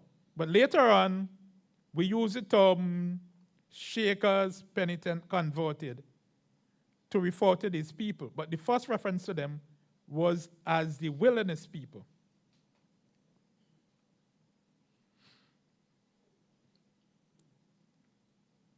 local officials were fully aware that spiritual Baptists were gaining ground. They first were recognized as a group in 1846. And a prime example was what was ignorance of what was transpiring was the contradictory intelligence to London sent by the colonial governor at the time, the lieutenant governor, on the origin of the spiritual Baptists. He said, in some of the villages, a single sect numbers a large amount of votaries or devoted followers, calling themselves the wilderness people. And this is the first time we are seeing this term being used. We are seeing this in the document at that time. Okay? On the nature of the spiritual Baptist doctrine, the lieutenant governor wrote, nor am I well acquainted with its doctrine, although I believe they are somewhat akin to those of the Quakers, mingled with external demonstrations to those which are assumed by the Shakers. And they talk about the Shakers from the US and so on. But we have argued in here that all of this is erroneous. The era that they identified is color, right? But we do know that spiritual Baptists started to evolve over time and from the beginning included elements of African religious practices, Christianity, and other religions. Okay? Now, as I said, we are focusing on St. Vincent and the Grenadines. But we do know that anthropologists who visited St. Vincent, for example, in 1966, and again in 1970, and who did oral history interviews with spiritual Baptists, including the late Bishop Da Costa Blucher, who we call Pointer Blucher. I think all of us are young enough or old enough to remember. So this anthropologist noted that she was told that John Wesley and Charles Wesley were the originators of their religion, and that many of the elements do indeed point to a Methodist background. A later assessment was done by a branch who was a medical doctor, and he provided very, very detailed information that shows, in fact, that there are many elements of the Wesleyan church or Wesleyan practices that are in the spiritual Baptists. But why were the spiritual Baptists evicted and, as we call them, to create a separate church? It came with the arrival, as I showed you earlier, of this man, William Hudson, who came in 1849. And when he came, there was a fundamental shift in Wesleyan policy. Hudson came to the region first in 1841. He was assigned to Barbados, where there was a highly anglicized society. Remember, or if you don't know, the Methodists were chased out of Barbados. The church was burned. We know Sarah Gill is a hero. And you know where the Methodists ran to? So St. Vincent William Shrewsbury. His wife gave a son out there on a boat or somewhere, and we have a place they call Shrewsbury House. Dr. Friday, what's the position of Shrewsbury House? We'll hear it in the next budget. Yeah, we want to know what Shrewsbury House is. It's an important cultural asset. And the religious community, especially the Methodists too, I think is something you need to look into. Okay? On the spiritual Baptists, we see, as I showed you, that it was clearly recognized that the spiritual Baptists were part of the Methodist Church. And Hudson, when he took over, he threw them out. And as he threw them out, as he evicted, they began to erect their own infrastructure. And as Dr. Denny reminds us, it is this infrastructure that allowed them to grow. Dr. Fergus makes the same point in his book. Okay? Some people have argued, including Dr. Fergus, that the Spiritual Baptist Church has to do something with Grand Sable, where 600 enslaved people were brought from the Bahamas.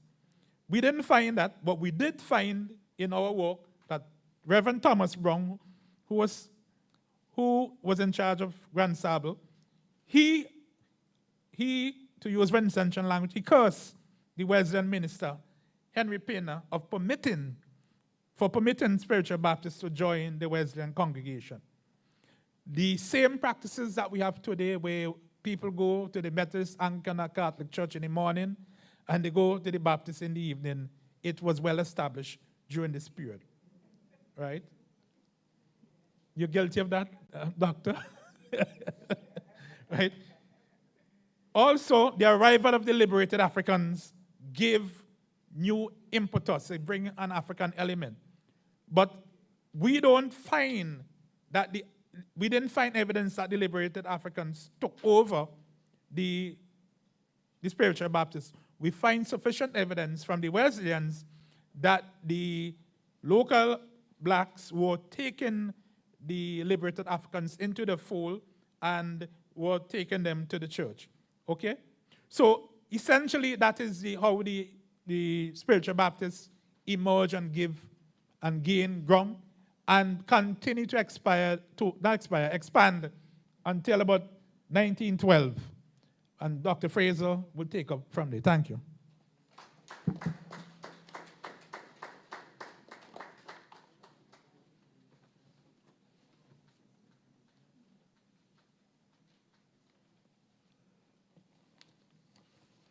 Thank you so much, Dr. Scott,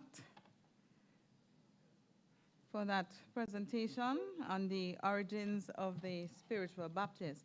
And we are continuing swiftly along now. We have a presentation on why East Indians moved from Hinduism to Christianity. And to do this, we have Dr. Arnold Thomas. And I'll just tell you a little bit about Dr. Thomas. Dr. Thomas served in the OECS Diplomatic Corps in Europe and earned his doctorate in political science from CUNY, that's the City University of New York. He was also a professor of political science at CUNY and previously worked at the CARICOM Secretariat in Guyana as the chief of the technical assistance section. Ladies and gentlemen, let's welcome at this time Dr. Arnold Thomas.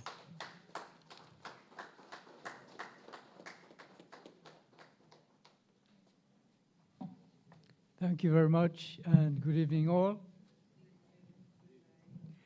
I want to continue in the same revolutionary vein that Dr. Scott and Dr. Denny have been pursuing. Revolutionary in the sense that we are looking at some very serious changes in religion in St. Vincent. And I want to switch to another group of people who also played a role in the development of Vincentian society. Between 1861 and 1880, 8 ships brought 2,474 Indians to St. Vincent under the system known as indentureship to work on estates over here. And that was because they claimed that the blacks did not want to work anymore on the sugar estates, so that would bring in the Indians.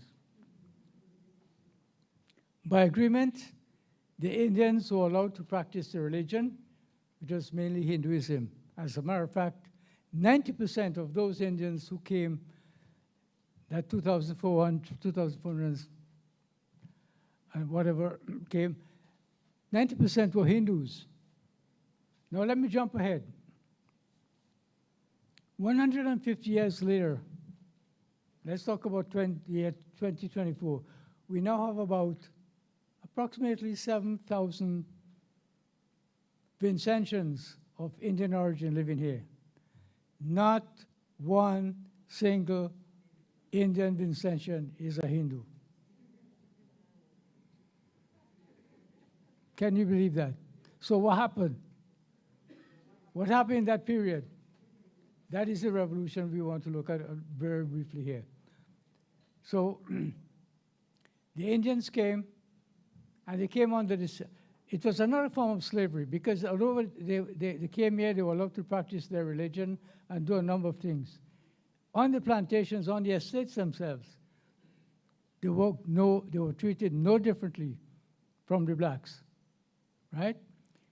So things didn't turn out the way the Indians expected.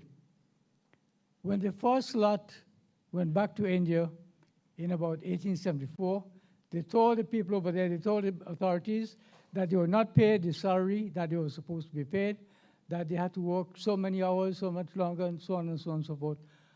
And in other words, it was it was not what they expected. As a result, the Indian government did not want to send any more Indians to St. Vincent. They would send to other islands like colonies like Trinidad and Guyana and so on. It was not until later that when things improved, they changed the laws and so on, that they began sending more Indians to St. Vincent. Things went a little better for the Indians, but when things went bad in the sugar industry, you know what the planters did? They took it out. They took out the bad developments, the bad conditions on the Indians. In other words, they paid them less. They want them to do more task work. And what they used to give them little things like a little bit of rum, a little bit of sugar, they said, no, no, no, no, no. So things went very bad for the Indians. Round about 1882, the Indians started complaining to the governor about all these things that were happening on the estates, that they were not given medical treatment. Some had tuberculosis. You know what tuberculosis are? Ever heard about tuberculosis? Tuberculosis is one of those sicknesses. It's a skin disease that develops when you walk barefooted all the time. And your foot gets, you know, you get corn and all that kind of stuff. Anyway, the Indians, they never took care of the tuberculosis and the eczema and all kinds of stuff that happened on the skin. So the governor got about 80 complaints and sent this guy, brought him in from St. Lucia to have a look and see what was happening down there. And he found that what they said was true, that even the so-called protector of Indians was not looking after the Indians, and things were very, very bad. But in spite of these findings, the Indians were not treated better. So on the 7th, remember this date, on the 7th of October, 1882, about 50 Indians from Argyle Estate decided to down Cutlass and Hoe and say, boy, we're going down to take our problems straight to the Governor General down there, or the administrator at the time. So 50 Indians barefooted, no cutlass, no hoe. They marched from Argyle and picked up people along the way from Stubbs, from Honnestville, and all to Kingstown. On the way, 7 of them were arrested. You know, and why they were arrested? They were arrested because they were not given permission to leave the estates. So the 7 rank leaders were arrested and charged with the crime of vagabondism. And vagabondism means you left the estate without having a certificate to say you have permission to leave. So anyway, all of these things were happening. And most of the Indians at the time decided, no, St. Vincent is no longer going to be their home for them. So they all wanted to go back to India. And the governor said, the colonial office said, if you can't find work for them and treat them properly, send them back to India. So by 1884, a whole bunch of Indians gathered in Kingstown, and those were registered, some not registered, to wait for the boat to take them back to India. And that was a big outflow of Indians from St. Vincent. So it's 1884.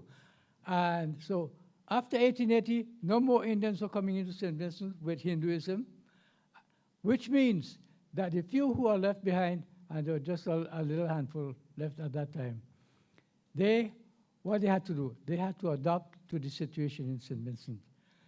And what that means, it means that while they were here during that period, the churches, as we heard before, were proselytizing a lot to convert these Hindus from Hinduism to Christianity, because they were teaching that Hinduism was idolatry. At first, That was the Hindus said, no, no, no, no. We believe we have our own idea of what God is to us. But later they realized that they had to adjust to the situation in order to remain in St. Vincent. So slowly and slowly, what they did, the churches got more and more involved. The children who were born here were Christian, they were given Indian names. So how come yours surely have a name? Yours surely has a name like Thomas. So all the Indians born, all the children born in St. Vincent were given Anglo-Saxon names. That's why I would also say, you will not find one single descendant of an Indian in St. Vincent right now with an Indian name. It's Thomas, Bullock, Bacchus, Lewis, and all of that, all Anglo-Saxon names. And that all had to do with the idea of adjusting to the situation. So slowly and slowly, and woman, and and slowly and slowly and slowly, what they had to do was to adjust to this situation. And because no further Indians were coming in, and the ones who were here were dying out, and they had to adjust to the situation.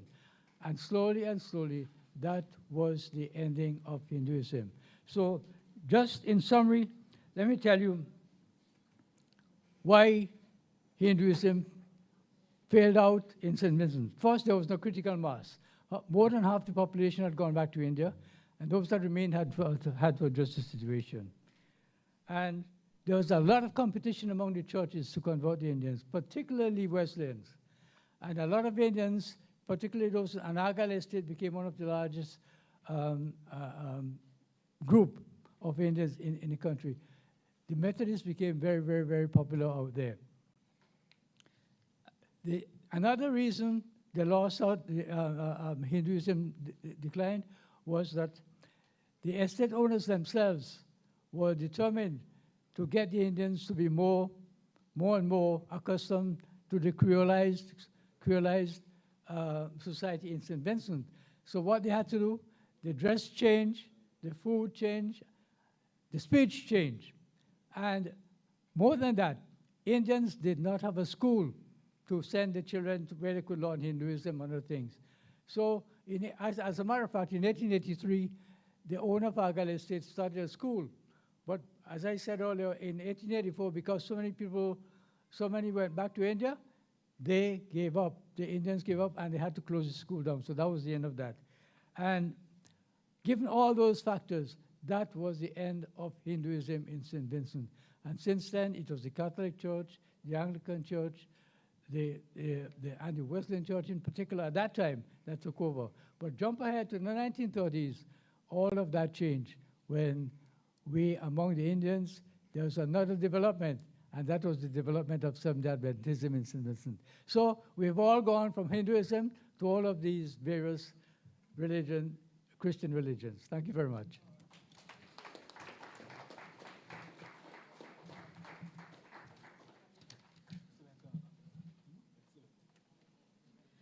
Quite interesting, the stories of why Indians moved from Hinduism to Christianity. Remember, you'd have an opportunity to engage the presenters in the open forum coming up soon. We move on quickly, though, to the next presentation, the very last one, done by Dr. Adrian Fraser, a former school teacher who earned his PhD in history after completing a Master of Arts at the Cave Hill University, the University of the West Indies Cave Hill campus, under the supervision of Professor Sir Woodville Marshall.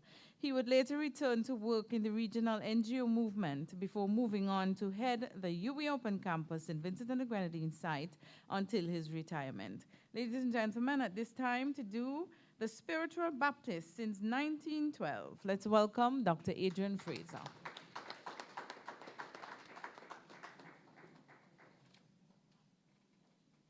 Thank you very much. And well, I have to say that protocol has already been established, but I want to, having said that, welcome Dr. McBarnett, Noel McBarnett, to a seat I had for about 20 years. So welcome, and I hope the challenges are less.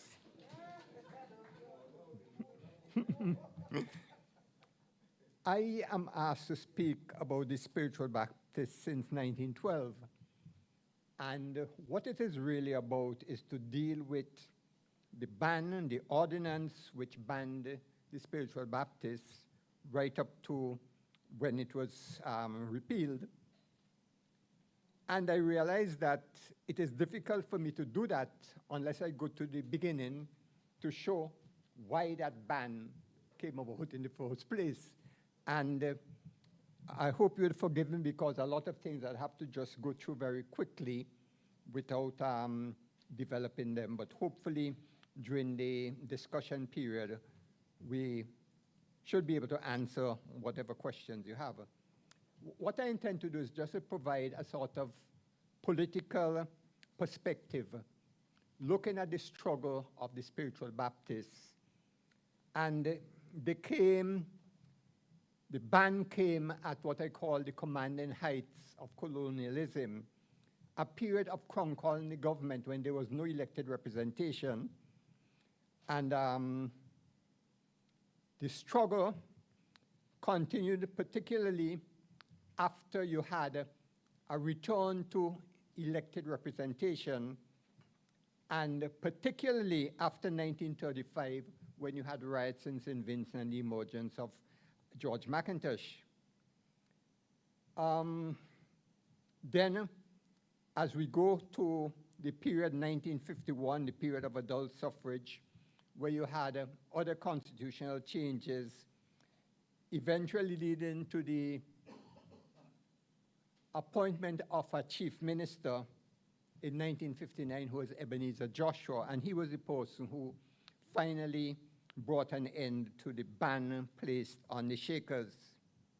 And of course, we are now into independence, and we know that a few weeks ago, we had a public holiday given to the country, but because of the Baptists, a sort of reparation, in a sense, a sort of reparation. Now, quickly, why did this ban come about? We began to have Dr. Scott spoke about the origin of this spiritual Baptists, or the Shakers. And I just want to point out some developments. In 1852, we have the Chief Justice regarding them as a group of fanatics. In 1862, they were associated with the riots of that year, and their chapel at Mount Bentic was actually burned by the militia. In 1881, the missionaries were reporting that on the windward side, that Shakerism had overtaken villages and estates around Georgetown and overland. But one of the things which helped to heighten the attention of the populace and particular of government officials was an article which appeared in the Century newspaper in 1901 and which spoke about the spread of the Shaker religion and about the sort of darkness of vice and superstition that was being propagated. Now, there were some concerns. The growing independence of the Shakers and black people generally, the independence of European influence, especially with the churches. And you have a Methodist missionary, Reverend Hudson, who said they insisted on holding meetings independent and separate from our own. Then we have a Reverend Branch, who is an Anglican, and at this time was based in Barley, and he said, I'm speaking about the declining influence of the European churches and ministers.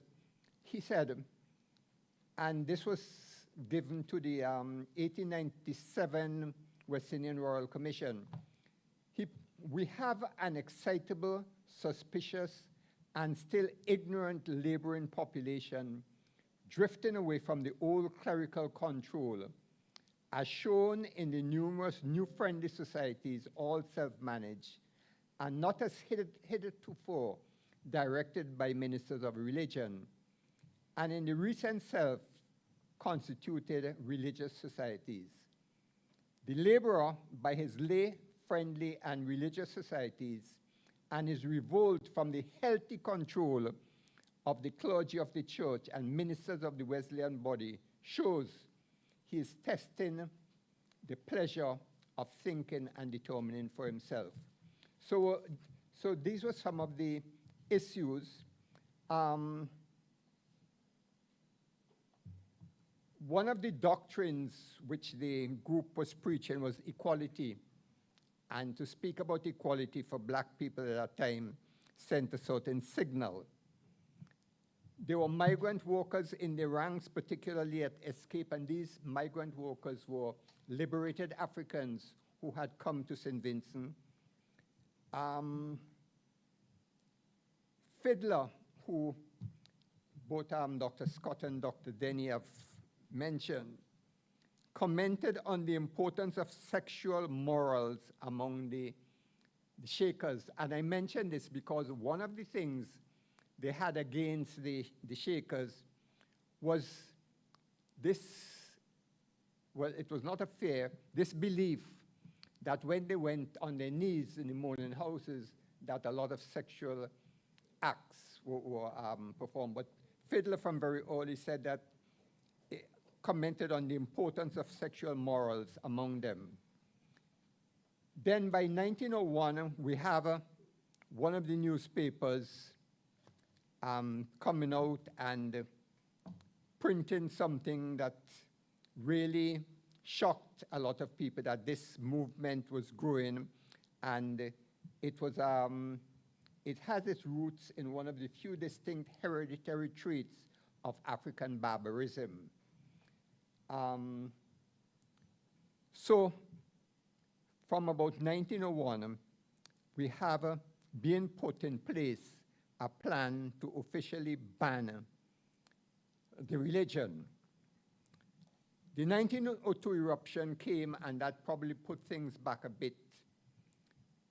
But they found that there was need for more information, so we have a medical report being solicited in 1903, which spoke about, which gave the impression that the majority of what they call lunatics at the mental asylum were Shakers.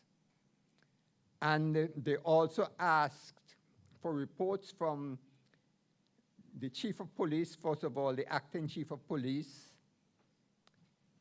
who pointed out in 1905 that the Shakers had not been allowed in town.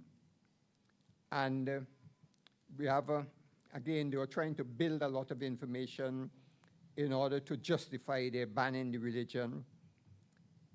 Reverend Huckabee of the Methodist Church said that the respectable members of his church had become Shakers because they were unable to attend church due to poverty.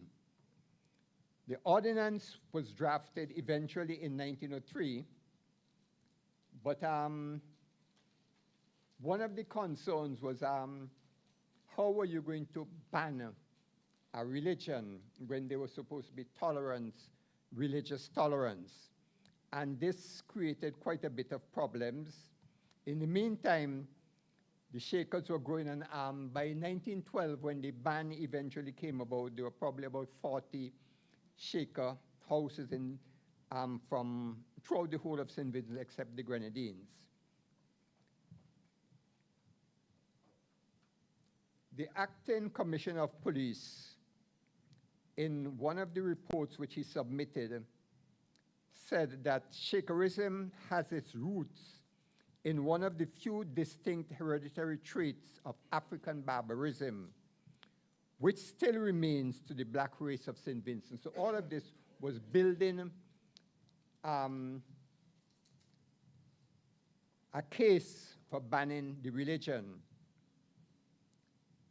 Another report from a Corporal Keane of the Barley Police Station focused on membership initiation, and a lot of this information got from people in the area, as particularly teachers. Now, once the idea of banning the religion came about, we have, first of all, a Rodney Allen, who was an allottee on the New Adelphi land settlement, applying for permission to build a prayer house on his allotment at New Adelphi.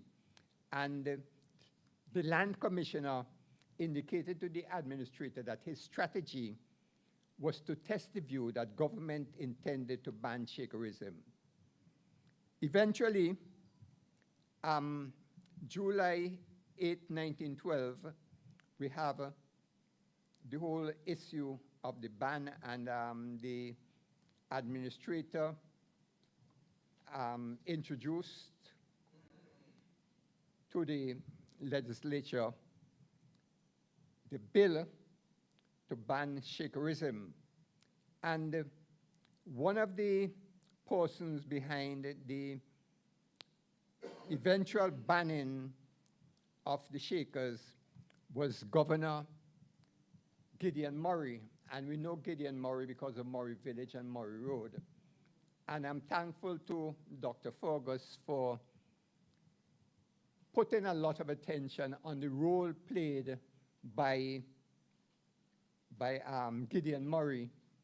And, you know, he seemed to have been, his machinations was what eventually led to this. And as I said, I'm going to go through this part very, very quickly. So we have the ban eventually coming into being, but again, there was a lot of manipulation because Murray, in collaboration with the governor, what he did was to have the ordinance actually put in place before they had a sanction from Britain. And there's a lot of information about how this came about, which I obviously would not be able to go into. Because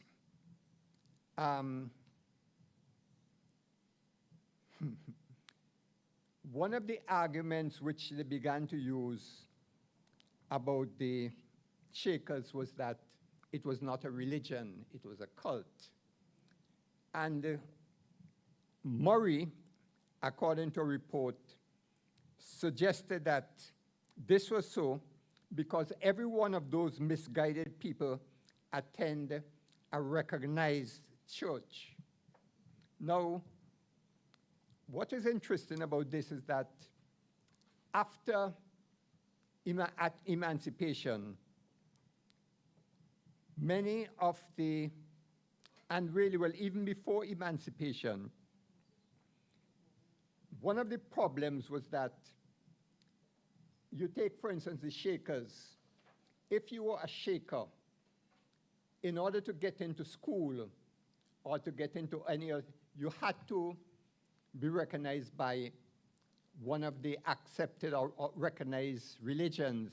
And of course, being a Shaker meant that you had to associate yourself with one of the other churches. And we spoke about the relationship between the Shakers and the Methodists, but many of them were also involved in the Anglican and also the Catholic.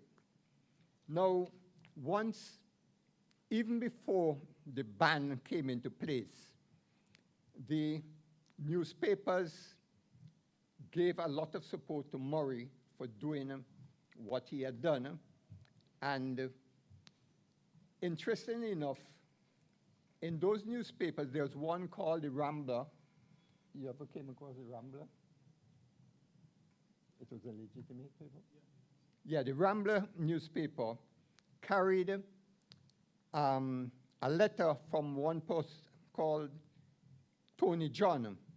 And what is interesting about this, because they were building up a case that the respectable people in St. Vincent were against the practice of Shakerism. And the Rambler carried a story, carried a letter by a gentleman, Tony John, all written in dialect. And the purpose of this was to show that there were also people of their ilk who were against the practice of Shakerism. So part of it says, they woke up all night and 4 the morning, they bound to steal people fruit and vegetables. Hungry belly have no conscience. You have papers in the region, the Voice of St. Lucia, the Chronicle of Grenada, the Barbados Agricultural Reporter, lending support to this bill that was brought forward by Murray.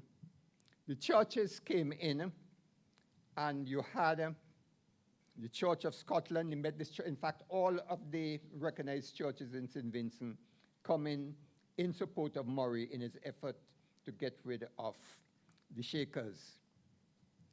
And of course, I will not be able to get into how this came about. You know, I'll have to leave that for another time. But the ordinance went to England after it had already been gazetted in St. Vincent without official sanction. Eventually, it was decided, and there was an effort by Murray and some of his friends to ensure that this happened. So the ordinance was allowed to remain, but it would be reviewed after a year before it eventually got official sanction. And this was in 1912. A few months after, in 1913, we had the first case in Kittels where 6 persons were charged, 5 were convicted, and this was 3 weeks after they were being convicted. Murray submitted his report to England, and the whole idea, because in order to get official sanction, he would have to send a report back to England. So this report was to show them that the ban was serving its purpose. So we move now, and they had, you have the number of, could you just put that there?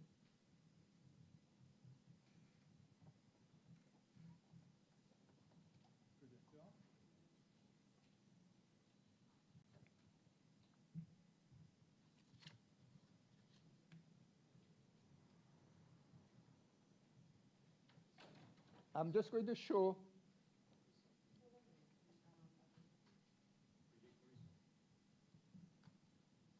okay, let me see if I find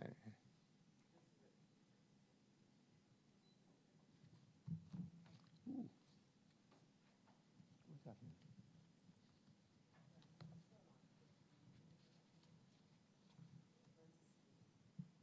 Okay. This one.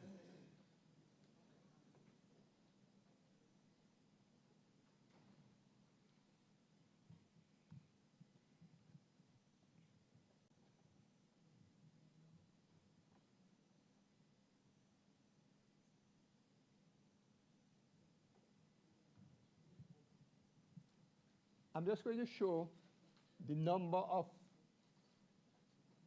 people who were prosecuted since 1912.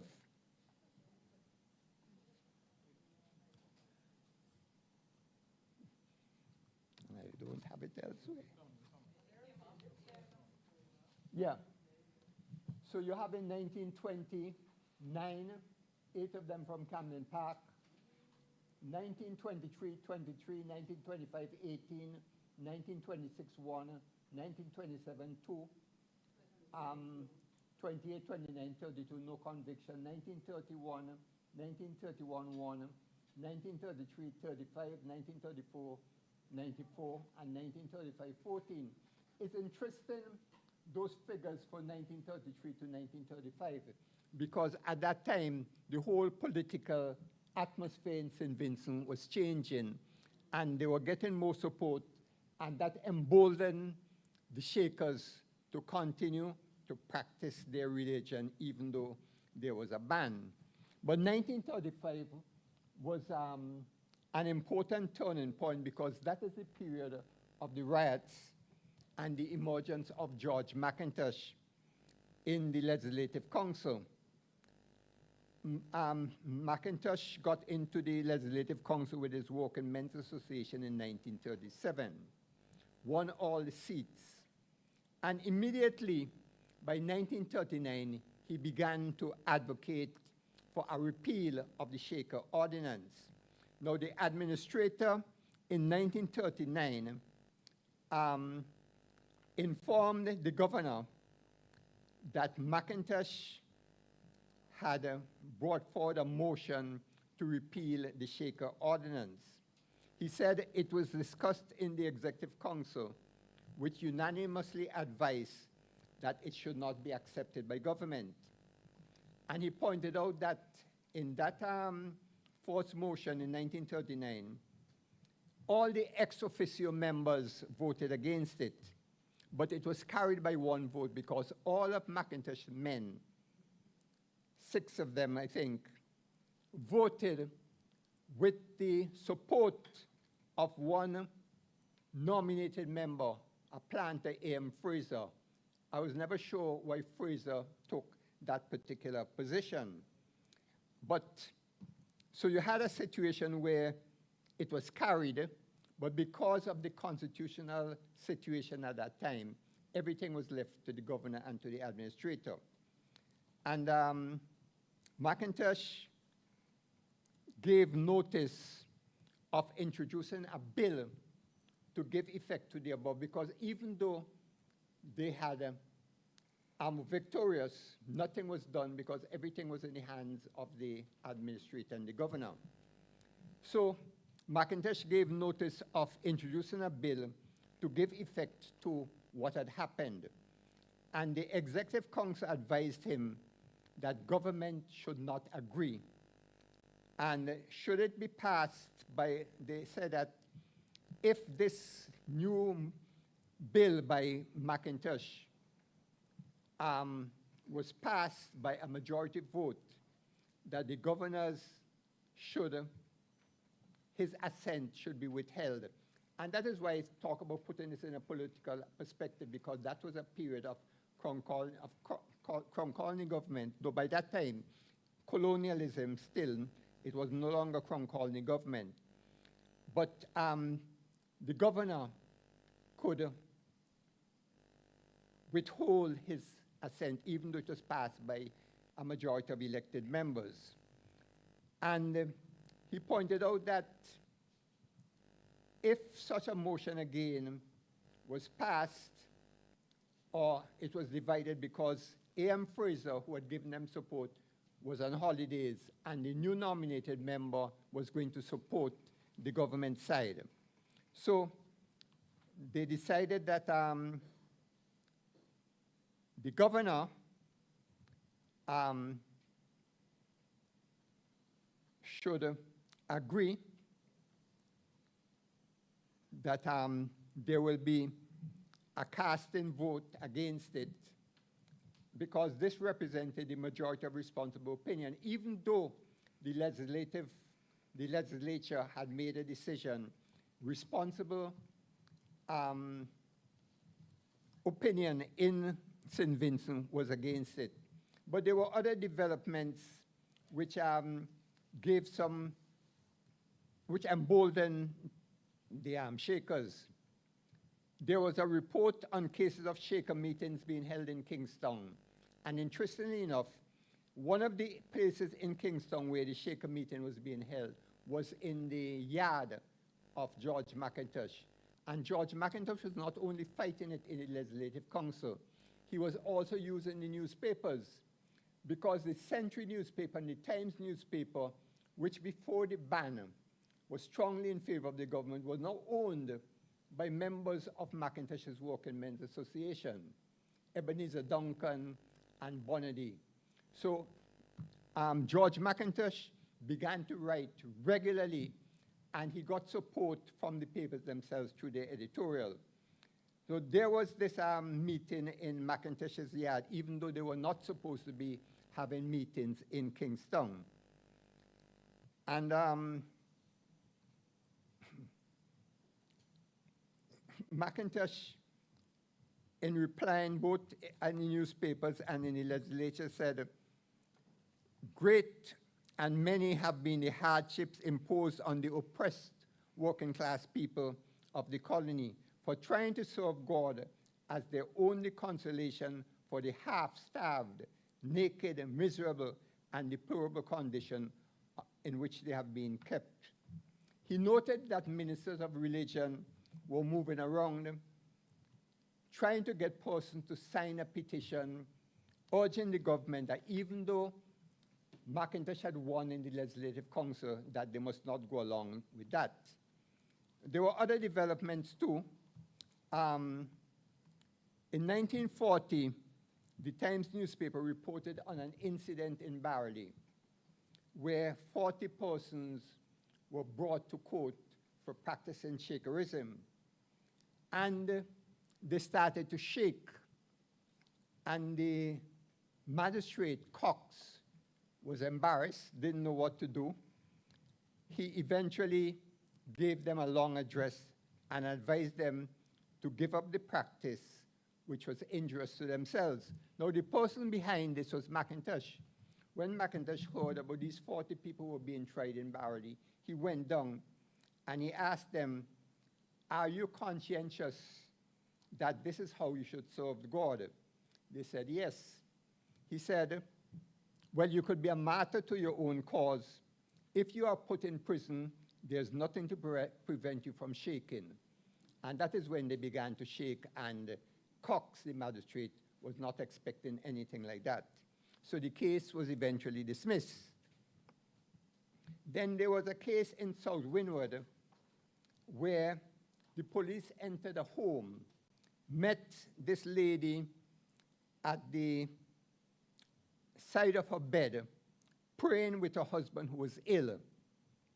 They arrested her and charged her, but only fined her 1 shilling, which meant that he realized that the whole thing was just ridiculous.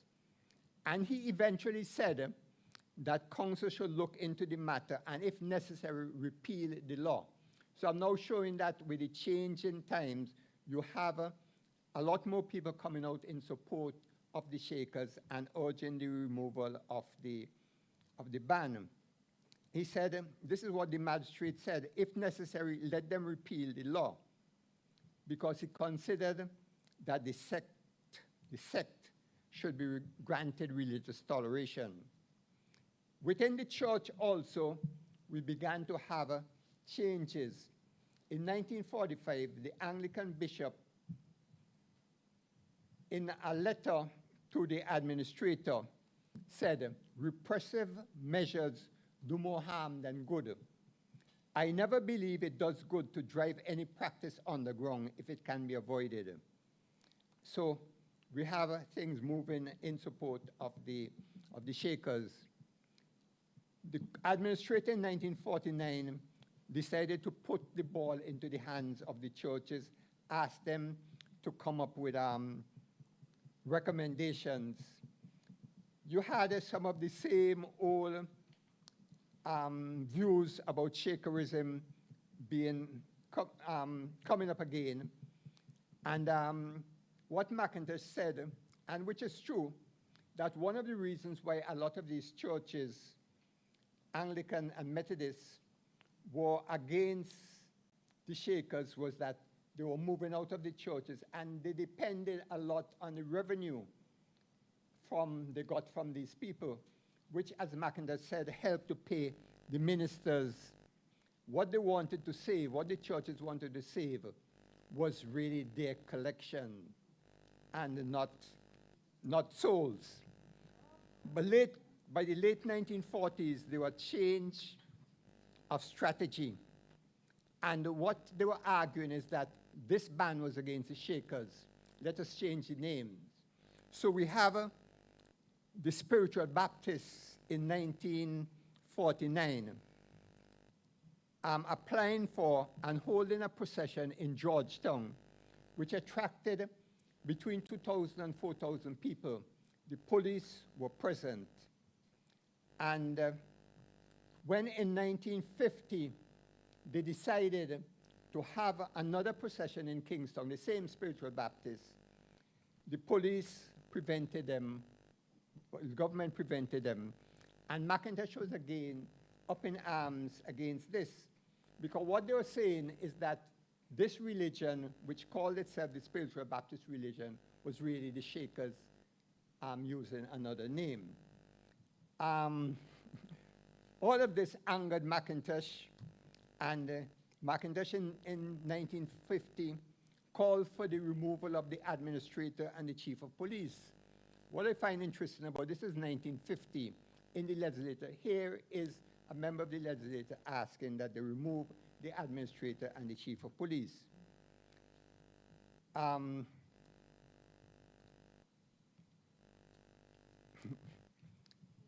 1950, McIntosh asked for the removal of the superintendent of police because these depressed people, finding no relief from their disadvantages, resort to desperation, and you need to get rid of the superintendent of police. He was warned that he should withdraw those remarks, and what McIntosh said is that I've already said it, so it stands. And you had a lot of that going on, and McIntosh said, I see no reason why a lunatic of a superintendent of police should stop them. He's calling the superintendent of police a lunatic, and that is when they said, you know, those remarks are out of order. McIntosh went on, and he quoted a famous poem by a Jamaican poet and writer, Claude McKay. If we must die, oh, let us nobly die, so that the very monsters we defy shall be constrained to honor us, though dead. And this was by a Jimmy, and there was McIntosh quoting him in the legislature. In 1951, MacDonald Williams, pastor of the Christian Pilgrim Church, submitted an application to be a marriage officer. And it was approved, provided he could satisfy the crown attorney and the registrar that he understood the requirements of the marriage ordinance and was qualified educationally to carry it out. And interestingly enough, the person who signed this approval was Henry Williams, who was once a resident tutor at the center. They said that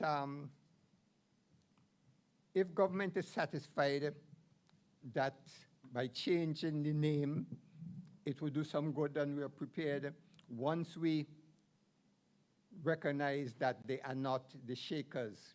So a lot of that went on until we got to the repeal, and you know, I've just had to skip out a lot of this. But the repeal eventually came again with a change in the Constitution, where, first of all, in 1955, after adult suffrage, Joshua moved a resolution asking that the ordinance be repealed. It was passed, and nothing happened because of the Constitution of that time. It was passed by 10 votes against none, with 1 abstention. In 1965, Joshua again moved a bill for repeal. But the situation was different. Joshua was at that time a chief minister. And it is interesting because in moving that motion for the repeal, McIntosh said, he referred to 1912, and he said that a governor was coming along Cane Garden Road, and there was a bell that had an awe-inspiring sound when it was rung, and the horses plunged, and that is all that made it possible to put this on the statute book. He was saying that the governor fell from his horse because of the bell rung by the Shaker, because there was Shaker Church going up to Cane Garden. Now, there's no evidence that this actually happened, but if anybody knows Joshua, and knows Joshua very well, Joshua had a lot of stories to tell. Joshua, for instance, a good friend of mine who is now departed, Kenneth John, decided to enter politics, and Joshua eventually named him Anti-Pim Pim. And some of you would know the name Anti-Pim Pim. So Joshua always had those kind of stories. So he was talking about the governor being thrown off, or this is what happened. But importantly enough, in 1965, he also had the support of the leader of the opposition, who was Milton Cato. Milton Cato came back to St. Vincent. Well, he said when he was speaking on that motion, Milton Cato said 17 years before, that is 65, 70, which would be 1948, he had won a case for the Shakers. I think there was an error there, because Milton Cato actually came back to St. Vincent on Christmas Day, 1948. He was accepted at the Middle Temple in England in absentia, and he was called to the bar in Barbados on the 17th of December, 1948. But he was successful in one of these cases. But by that time, there was very little effort made by the authorities to continue to convict the Shakers. But we know that in 1965, it happened, and since 1965, we had National Spiritual Baptist Day, May 1994, and we have a holiday in 2024 because we are now into independence. So the point I was trying to make is that you started with the banner during the highlights of colonialism, particularly the Crown Colony government. Then when you got to the reintroduction of elected representation, we began to have some changes, particularly after 1935. And with those changes taking place, the Shakers felt emboldened to continue to practice their religion. And, you know, in 1965, there was nothing that could be done to prevent it once it had passed through the Legislative Council. So this is roughly, and as I said, I've just had to skip out a lot of things because of the time. Thank you very much.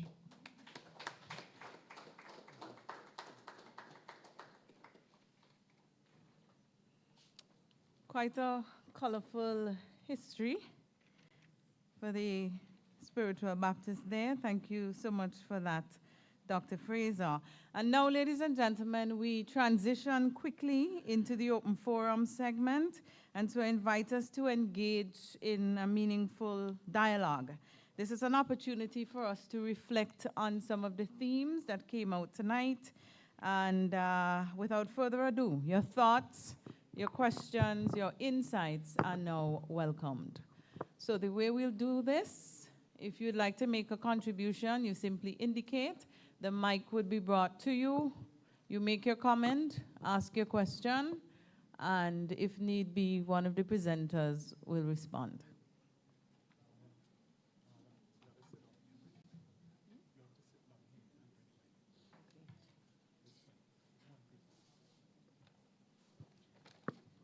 All right, so we have some change in the instruction. Oh, never mind.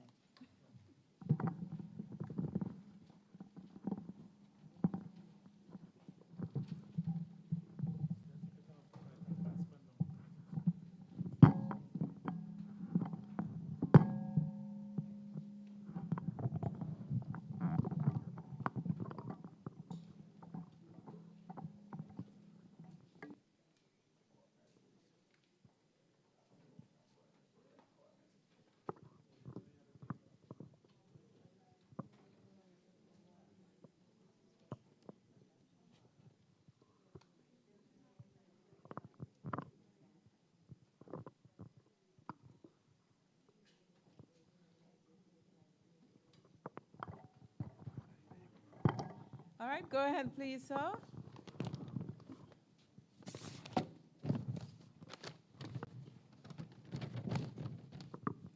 Thank you very much. Thanks to all of the presenters. Excellent presentations. My name is Claudius Fergus, and I'm here for the launch of my book.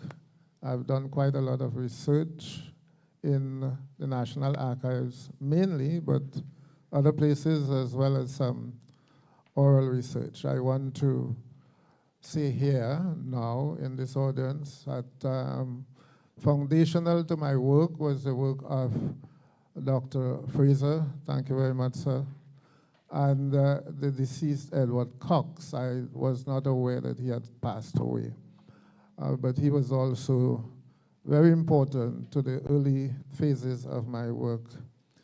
Okay, so having said that, I want to submit really, very controversially, I'm sure, that when I read the original brochure, not this one, the one that is online, it says Europeans brought Christianity to St. Vincent, Africans Africanized the Christianity. I want to submit that Europeans did not bring Christianity, quote unquote, to St. Vincent. What they brought was a European version of Christianity. And that is important because when you look at this brochure, which is the same thing online, the top right-hand corner, you see an image there that is very telling. I showed my daughter this image last night. I said, what do you think this is? Is this an angel or a devil? She said, an angel. I said to her, I think this is a devil, you know. I think this is a devil. How do you know this is an angel? She said, well, you see the wings are golden. What she didn't want to say was that the face is also the face that we know of the slave master. And this is very important. The deification of these images took place during the Renaissance. Period. That is the Christianity they brought to the Caribbean. It was not the Christianity they taught themselves. There were slave catechisms. There was even a slave Bible in the same time that they were developing the missionary enterprise in St. Vincent. There was a Bible that was written by the Anglican Church to send out to the colonies. We call it the Slave Bible, which selectively printed certain chapters, omitted certain chapters, omitted certain sections of certain books, and so on. This was particularly meant to reinforce this image that we see here, subservience, and also hatred of one's own skin. It's not by accident that black people hate things African, even hate their own skin. If you read Fanon, Franz Fanon, Black Skin, White Mars. Now, there are elements that I want the presenters to consider, and for example, Dr. Scott referred to it. There were 600 people on the Grand Sab estate who were Baptists. Now, that is something that intrigued me for years. I thought, how could Methodist practitioners transform into the spiritual Baptists when the fundamentals are so different? For example, from infant baptism to adult or credo baptism. What was the basis of it? I couldn't find it anywhere. Because in Trinidad, we know you had over 500 Baptists, mainly Baptists, coming out of the American-British War of 1812. We know that. They were mainly Baptists. And they were the foundation to what became the spiritual Baptists. In Jamaica, we also had Baptists from North America moving there. in the Bahamas, the foundation of the Black Christian Church is the American Baptist. Yet I couldn't find anything in St. Vincent until I got this document that spoke to the movement from the United States to the Bahamas to St. Vincent, 600 Baptists. They were unable to establish physical churches, but they were there. The missionaries from time to time recorded them, spoke to them.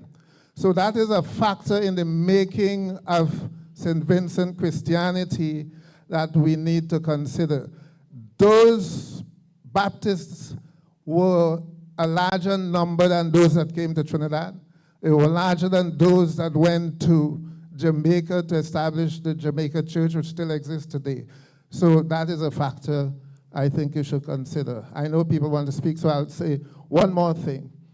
In terms of Africanization of Christianity, a lot of that also came out from Africa. A lot of the Africans who were put on slave ships were Christians. We know that. So it was not only that Europeans brought Christianity, but Africans also brought Christianity to the Caribbean. Some of those must have been in St. Vincent. The liberated Africans, a lot of them came out of that Congo Christian area there, which had been Christian since the end of the 15th century. We know the church lasted until the 18th century. The slave trade ended at the beginning of the 19th century for the British colonies. So it's expected that a number of those from Benin, you had Christianized people there. From the Gold Coast, you had Christianized people there from the early 16th century.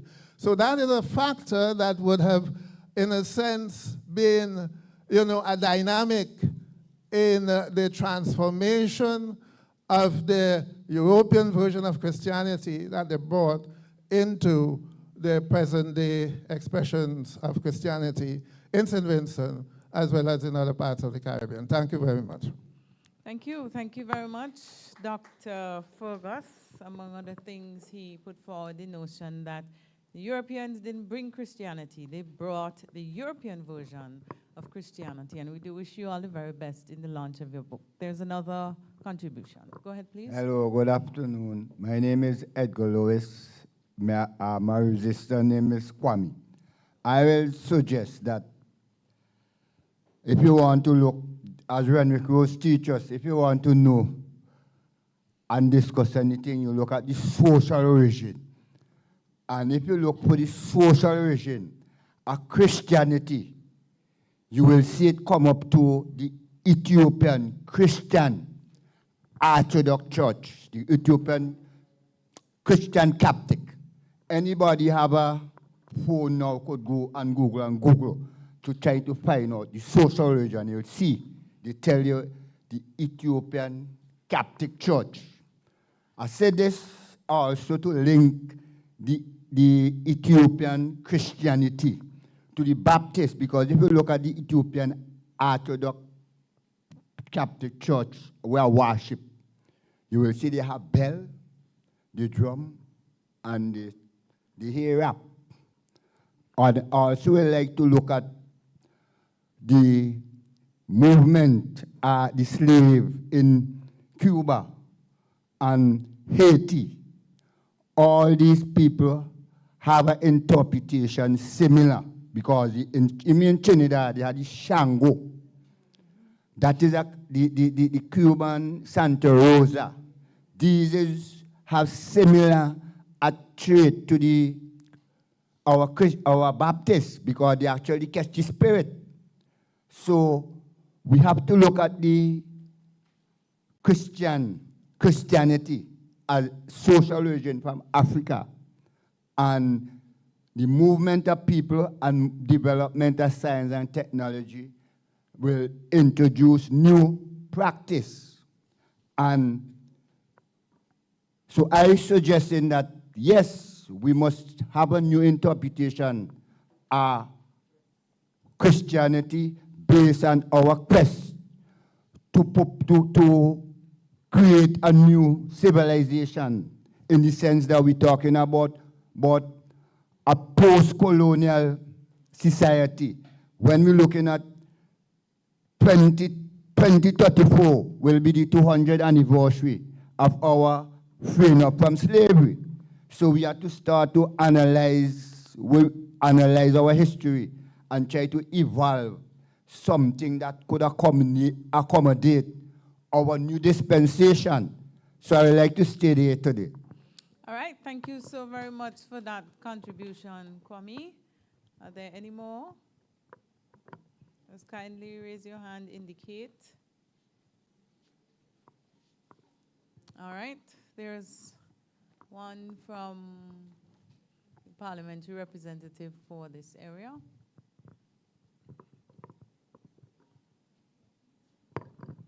Thank you very much, Marla. Good night to everybody again. Let me take this opportunity as well to welcome you to the constituency of East Kingston. You are in this constituency. Well, we thank you. I just want to reference, Dr. Denny, you referenced you made reference to the African philosophy of reward for faith as a here and now expectation versus the white religions or the Wesleyans' reward for faith as a hereafter, what I call a hereafter excitement. Now, many persons in our society are of the view that the influence of the church is really sort of laced with a fair degree of ineptitude to combat or to confront many of the social injustices and social undesirables, non-progressive and non-developmental realities that we face today. Some people also believe that leads to, or that is contributing to an inordinately high incidence of social decadence. For example, you hear commentary about the influence or lack thereof of the Christian Council, of the Pentecostal Assembly of the West Indies, and these other these other religious organizations. And to some degree, I believe there is credence to some of this concept and commentary that we hear. I want to make it more contemporary. For example, in my own constituency, not too far from here, St. Vincent experienced its first mass murder. 5 men were gunned down. And many people up to today are still asking, where's the voice of the church on that issue? Our young women and young girls and men, young girls and women, continue to experience the harsh and undesirable treatment and abuse by men in our society. In my own constituency here of East Kingston, in the last 3 years, we had brutal murders of 3 young women in my constituency. And I have constituents up to today asking me, where is the voice of the church? And this is not a reflection of my position, so I don't want anybody to castigate me and say that I am criticizing the church. But I am presenting this impression by many Vincentians to try to see if I can get a reaction, maybe from some of the panelists. I know we have some church leaders in the audience. Maybe they would care to comment on it. But it's a real and to some extent existential danger if we embrace the concept that the influence of the church has been weakened to the extent that the social decadence and the challenges that we face become even more difficult for us to deal with. I would be interested to hear some response if possible.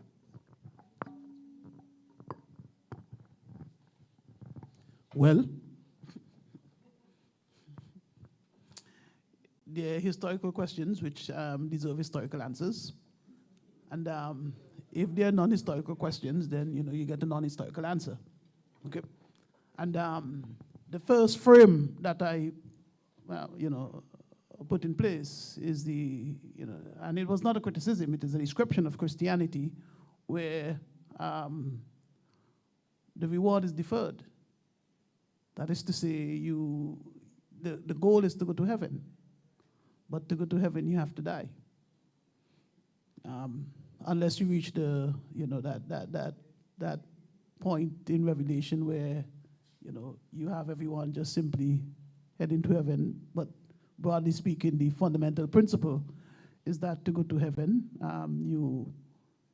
you have to die, and so on.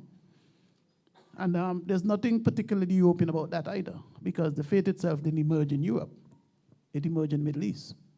Okay, and Africans were Christians long before Europeans.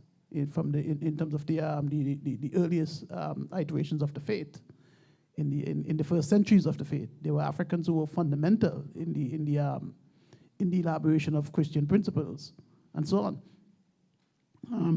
When we speak of the European Christianity in the context of Black Vincentians or Caribbean people, we are really speaking of the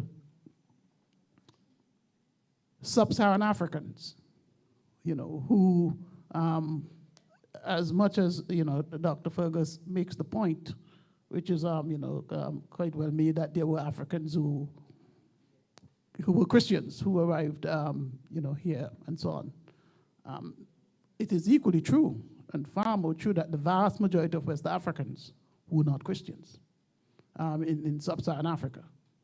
Okay, and so for many of them, it was a kind of first contact situation, and that the faith to which they held to, and which they experienced as part of their lived reality, all the wonderful experiences in their lives could be and they were explained as part of the benevolence of the divinities in their lives. Okay, so in that sense, I was making a historical point as to how in the instance of the Caribbean and the Americas in general, you have different forms of hybridization where African ideas and Christian forms or European forms of Christianity intersected together, and hence you have new realities coming into existence. As to what that means for this modern moment, which is your concern, and how the church intervenes in this modern moment, then clearly the best people to answer that would be the church leaders. All right, thank you, thank you. We have another contribution, Zoila Ellis-Brown. I really want to thank the presenters for a very well-researched presentation. I think that a lot of information that came out today was extremely helpful, interesting, but quite disturbing in terms of how much this is known in St. Vincent and the Grenadines, particularly amongst the young people and the general population. I hope the history book will address that. My question is, though, how do the panelists perceive the impact of this very disturbing history of discrimination against the spiritual Baptists and its impact on spiritual Baptists today? And in other words, how has this historical backdrop affected the strength of the spiritual Baptist movement, and what are the possibilities for redress and reparation for the spiritual Baptist community? Who would like to take this question? Thank you very much. The question you asked can be asked about the Garifuna It can be asked of people of East Indian descent. It can be asked of all aspects of society. The fact is that the process which we're undertaking is, for the very first time, we have a concerted effort to document and share the experiences of Vincentian, Garifuna, and all the other sections, including the Portuguese, so we call the Portuguese. We have an incident in Middle Street in 1857 where a black man went to sell cheese in Middle Street, and the Portuguese shopkeeper come out and tell him to move. And the man refused to move, and the shopkeeper take the cheese and throw it away. Within 10 minutes, the entire store, well, according to the police report, was destroyed. And they don't know where these 200 black people came from and destroyed the man's store. And the next day, the Portuguese man wrote a letter to the police commissioner and said, listen, I lost all of these thousands of pounds, and I want compensation. And he had another visit, and by the evening, he wrote a letter and said, forget about it. Forget about it. I went around to say to you that as societies that come from the colonial period into the post-colonial period, would have all of these challenges. The question, for example, that Fitz asks about the role of the church in the 21st century, if I show you the role of the church in 1854, when for the very first time, and I'll talk about East Indians marching, for the very first time we had a labor protest of freed people, island-wide. Island-wide, and the governor sent a letter to the churches and said, these are the things you should preach on Sunday. You should remind people that the Bible says you must be obedient and respect the law. Somebody laughing.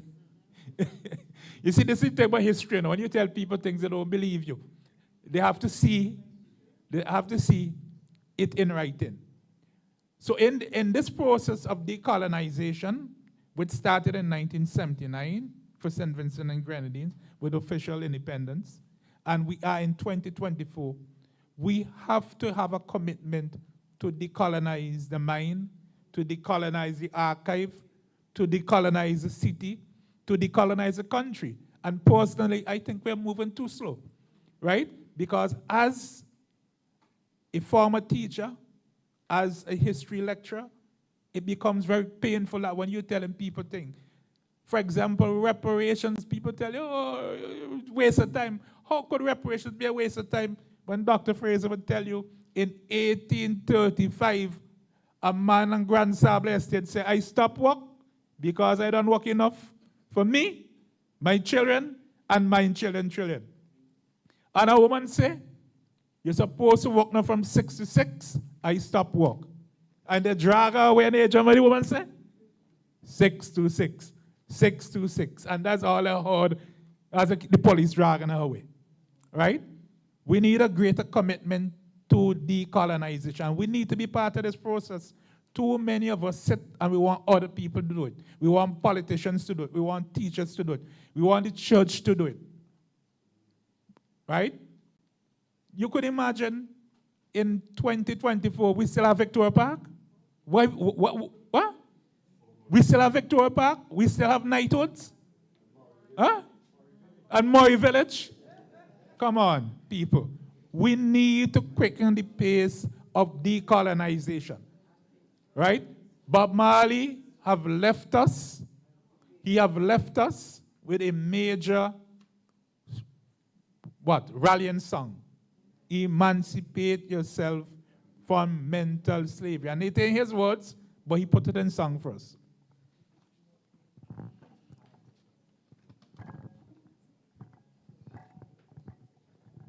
Yeah, in responding to you, unfortunately, many of the spiritual Baptist people know little about what happened. And there were some other things working against them. One is that they were poor people. A lot of the middle-class blacks refused to identify with them because they were seeing beyond the Shakerism thing. These were poor people. It is only in recent times that we begin to have professionals and other people identifying with the so-called Shakers. The propaganda that was being spread is that what they were doing, these were traits of African barbarism, and this is something which came out of slavery at a time when the Europeans were still trying to maintain control. The church was a very important factor. And once you have these people developing their own leadership independent of the European church, then it presented some problems to the authorities. So I think we have to put it in that kind of context. Also, little was said about the economic situation. That was also key to what was happening at that time, and to the position in which even the church found itself, because here were these people who could not afford to dress properly to go to church, who could not afford to pay the fees, having their own churches, with the result that the established churches were getting less revenue to pay their priests and so on. So it's that broad context. And also within that, you know, the whole political situation is very important in understanding what happened to the spiritual Baptists. And it is good that today we are able to recognize and to give them a holiday. And I don't think many of them appreciate what had happened, which has led to this. And when I had first written the book on the spiritual Baptists, it was written really in a style, not as an academic book, but something that ordinary Shakers or spiritual Baptists could read and realize the situation out of which they came. So, you know, that is a very broad context, and we have only touched on bits of it. Thank you. I would make one more point. One more point. It seems to me that history unfolds. There's a sequence, okay? And we want to be able to tell that story. And as we tell that story, we have to ask ourselves, what is the significance of that story, okay? And if you take, in this specific instance, the trajectory of spiritual Baptists, we see how they emerge. We see how they were ostracized, oppressed. And we see how that oppression was transformed, how they regained their freedom to worship. To me, that's a heroic story. That's a glorious story. That tells of triumph over odds, okay? It had been a hidden story. So while I understand, okay, because my mother is a spiritual Baptist, my grandmother was a Methodist, okay, and my brothers are all kinds of things, and sisters, okay? So I understand all of that. But there is no question that in telling the story, you have to have that trajectory, which is, and know that spiritual Baptist was once upon a time this religion which were placed on the outskirts, on the margins, which was criminalized. No, it's not. And so in that sense, we reclaim our history. We tell our story for ourselves. And and ultimately, it's not a spiritual Baptist story. It's a Vincentian story. It's a Caribbean story. It's something for all of us.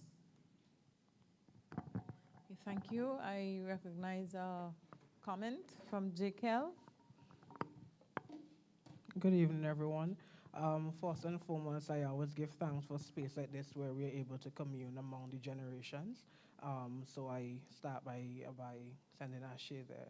I welcome particularly the conversations that were happening and the points of reference within this new publication. As a young grad student and performance artist myself, who have been particularly interested in how in performance and the sacred and popular performative traditions of the Vincentian space, I welcome the publication mainly because it has been very difficult for me as a young student to find particular published research, save and except for Dr. Fraser's book on Vincentian Shakerism, to borrow that word, though I don't like to use it. Dr. Scott, in your setting of the, in your setting of the context, you made it clear that the purpose of this evening was one of decolonization, where we are viewing how enslaved Vincentians were able to advance their decolonization process.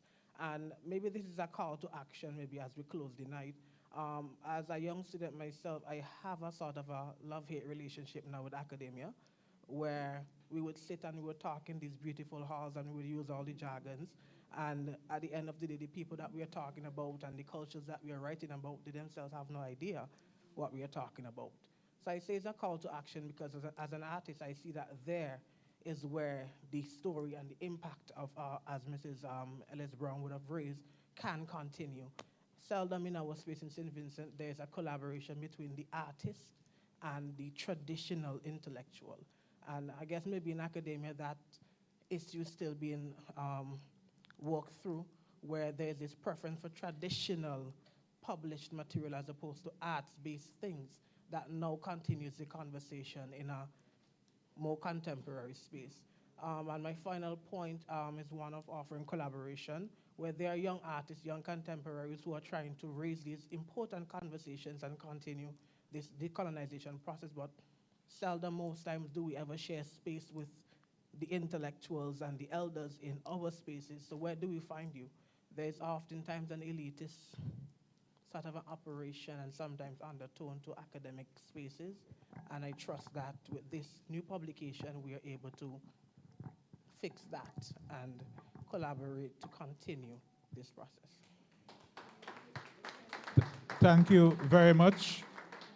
There's an article that the late Professor Rex Nettleford, former Vice Chancellor, wrote about the Caribbean artists. I don't know if you're familiar with it, but I will say to you that there's a generation of intellectuals, including myself, in the academy and outside. Now, the publication that we're working on, we have in it, for example, all these examples of calypso in St. Vincent. Almost anything you talk about. We have in the dress. If you want to hear Vincentians cuss, listen to Vincentians in the 19th century, the police report that we could cuss. So the earliest examples of Vincentian obscenities, you could find them in our book as well. All right, so in the interest of time, we're going to have to wrap up soon. So make this one quick, please. One more thing I want to make a point. Now, remember, Rome used to practice paganism. And remember, they used to persecute the Christian. And remember, Constantine used, when he had the power struggle with the elite, he took up the class and mobilized the masses to overthrow Rome. And then here, from the Nicene Conference, we had Christianity becoming the Roman, predominant Christian, the Roman religion. I'll make this point to say that religion or philosophy always come into contradiction with the old existing order and a new emerging philosophy or religion does emerge, and there will be conflict. So in this context of St. Vincent, why are we talking about Baptist Day? Is a call again for we as a people to forge oneness and one civilization, and are talking about making a contribution to the art movement. The dramatists, the poet, the songsters have to champion the call, drumming for spiritual, mental, and post-colonial construction. Okay, thank you. Thank you, thank you. And here is where we wrap up the evening with the vote of thanks. So we now call on Sharon Garway, Marketing Officer Acting at the UE Global Campus, St. Vincent and the Grenadines. Thank you, brilliant. Thank you, Marla. 1 Thessalonians 5:16-18, rejoice always, pray continually, give thanks in all circumstances, for this is God's will to you in Jesus Christ. So this is where we give thanks. And being a religious theme, my neighbor, being a religious theme, you know, we heard about the struggles of our forefathers and the faith and how church helped them. And today we are grateful that they have given us this fundamental being. Dr. Godwin Friday, leader of the opposition, we thank you for being here, always supportive. Next time, maybe you will present. His Excellency Francisco Perez Santana, Andrenia Bermudez, his lovely wife, always supportive as well. Give them a round of applause. Gracias. Ambassador of the Republic of Venezuela to St. Vincent and the Grenadines. The Honorable Fitz Bramble, Parliamentary Representative for East Kingstown. We know you wanted to go to another route, but we're staying on this track. We're staying on this track, but thank you for trying. Reverend Philbert Daly, Superintendent of the Kingstown Chateaubriand Circuit in the Methodist Church. Put your hands up in the air. Give some excellent sermons. Thank you so much for coming. Father Mark De Silva, always, yes, no, we will mention you. Thank you, Father Mark, for always showing up as well and being supportive. Rev at the Methodist Church as well. Oh, my Monty Mall, thank you for coming as well. Thank you. Zoila Ellis Brown, I think she left. Thank you for always pursuing the area of Garifuna, helping us understand. Geoff Venner, I call him number one. One time I went to an assignment and he was the MC. He was okay. So from then on, I called him number one. Geoff, thank you. Thank you for your family. Thank you for your brother. Thank you for coming out. Ms. Radhika Stevens, representative of the Department of Culture. She emphasized the importance of the rock and the power of God. Head of site of the University of the West Indies, Global Campus, St. Vincent and the Grenadines, Dr. Risa Noel McBarnett. Give her a round of applause. She came into installment from the 1st of October. She has been making an impact. She was going to get vexed with me, but don't tell her I said this, okay? Close your ears. She's like, Sharon, what about refreshments? What about water? My apologies. That is something that I oversighted, and we will look into that, all right? So, but we got a lot of food for thought today, all right? All right. UE staff. Hardworking UE staff. Sometimes, you know, we take people for granted. Hardworking seniors. If I start, Sylvanas, Pat, Samantha, Ronnie, Nevon. I'm going to call names. You miss somebody. Samantha, Nevon, Sam, yes, I mentioned Sam.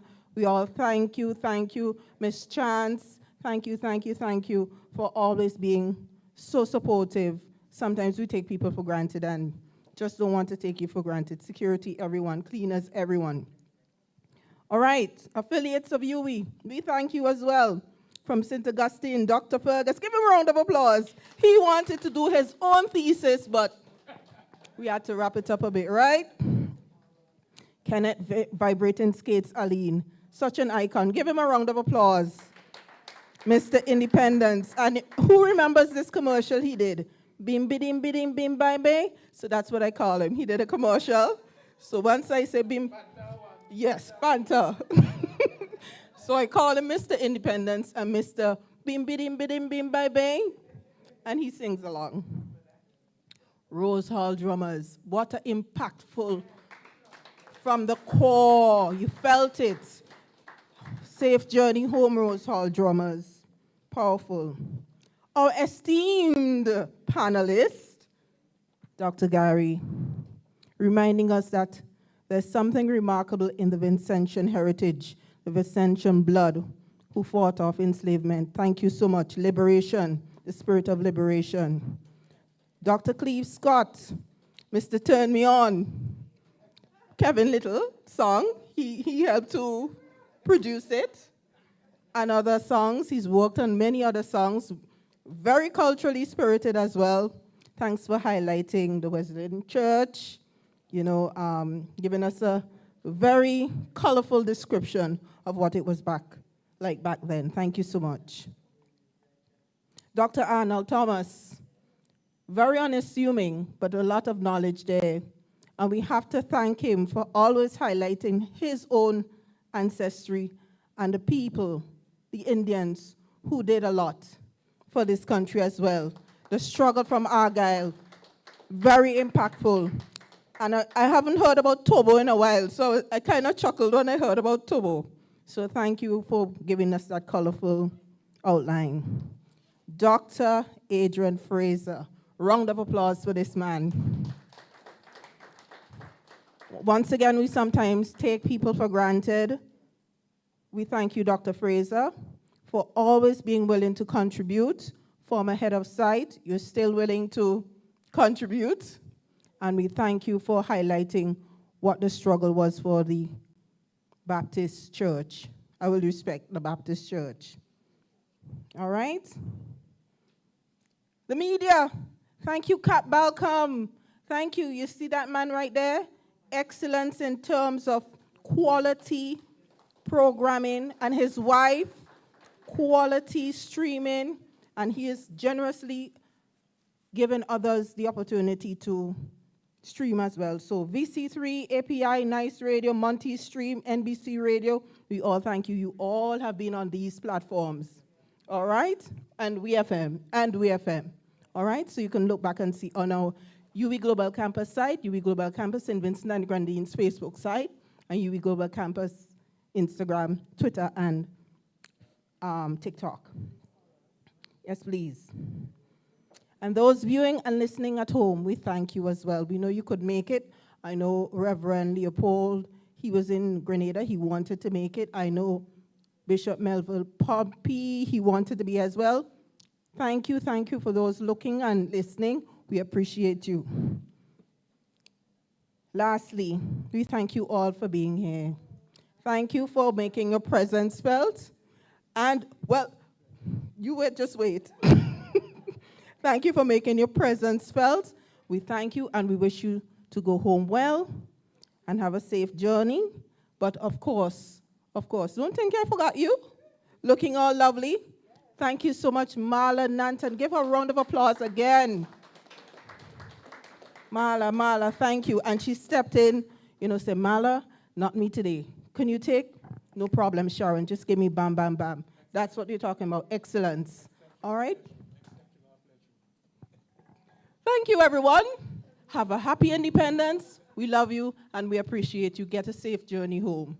All right? Thank you. Thank you. Thank you.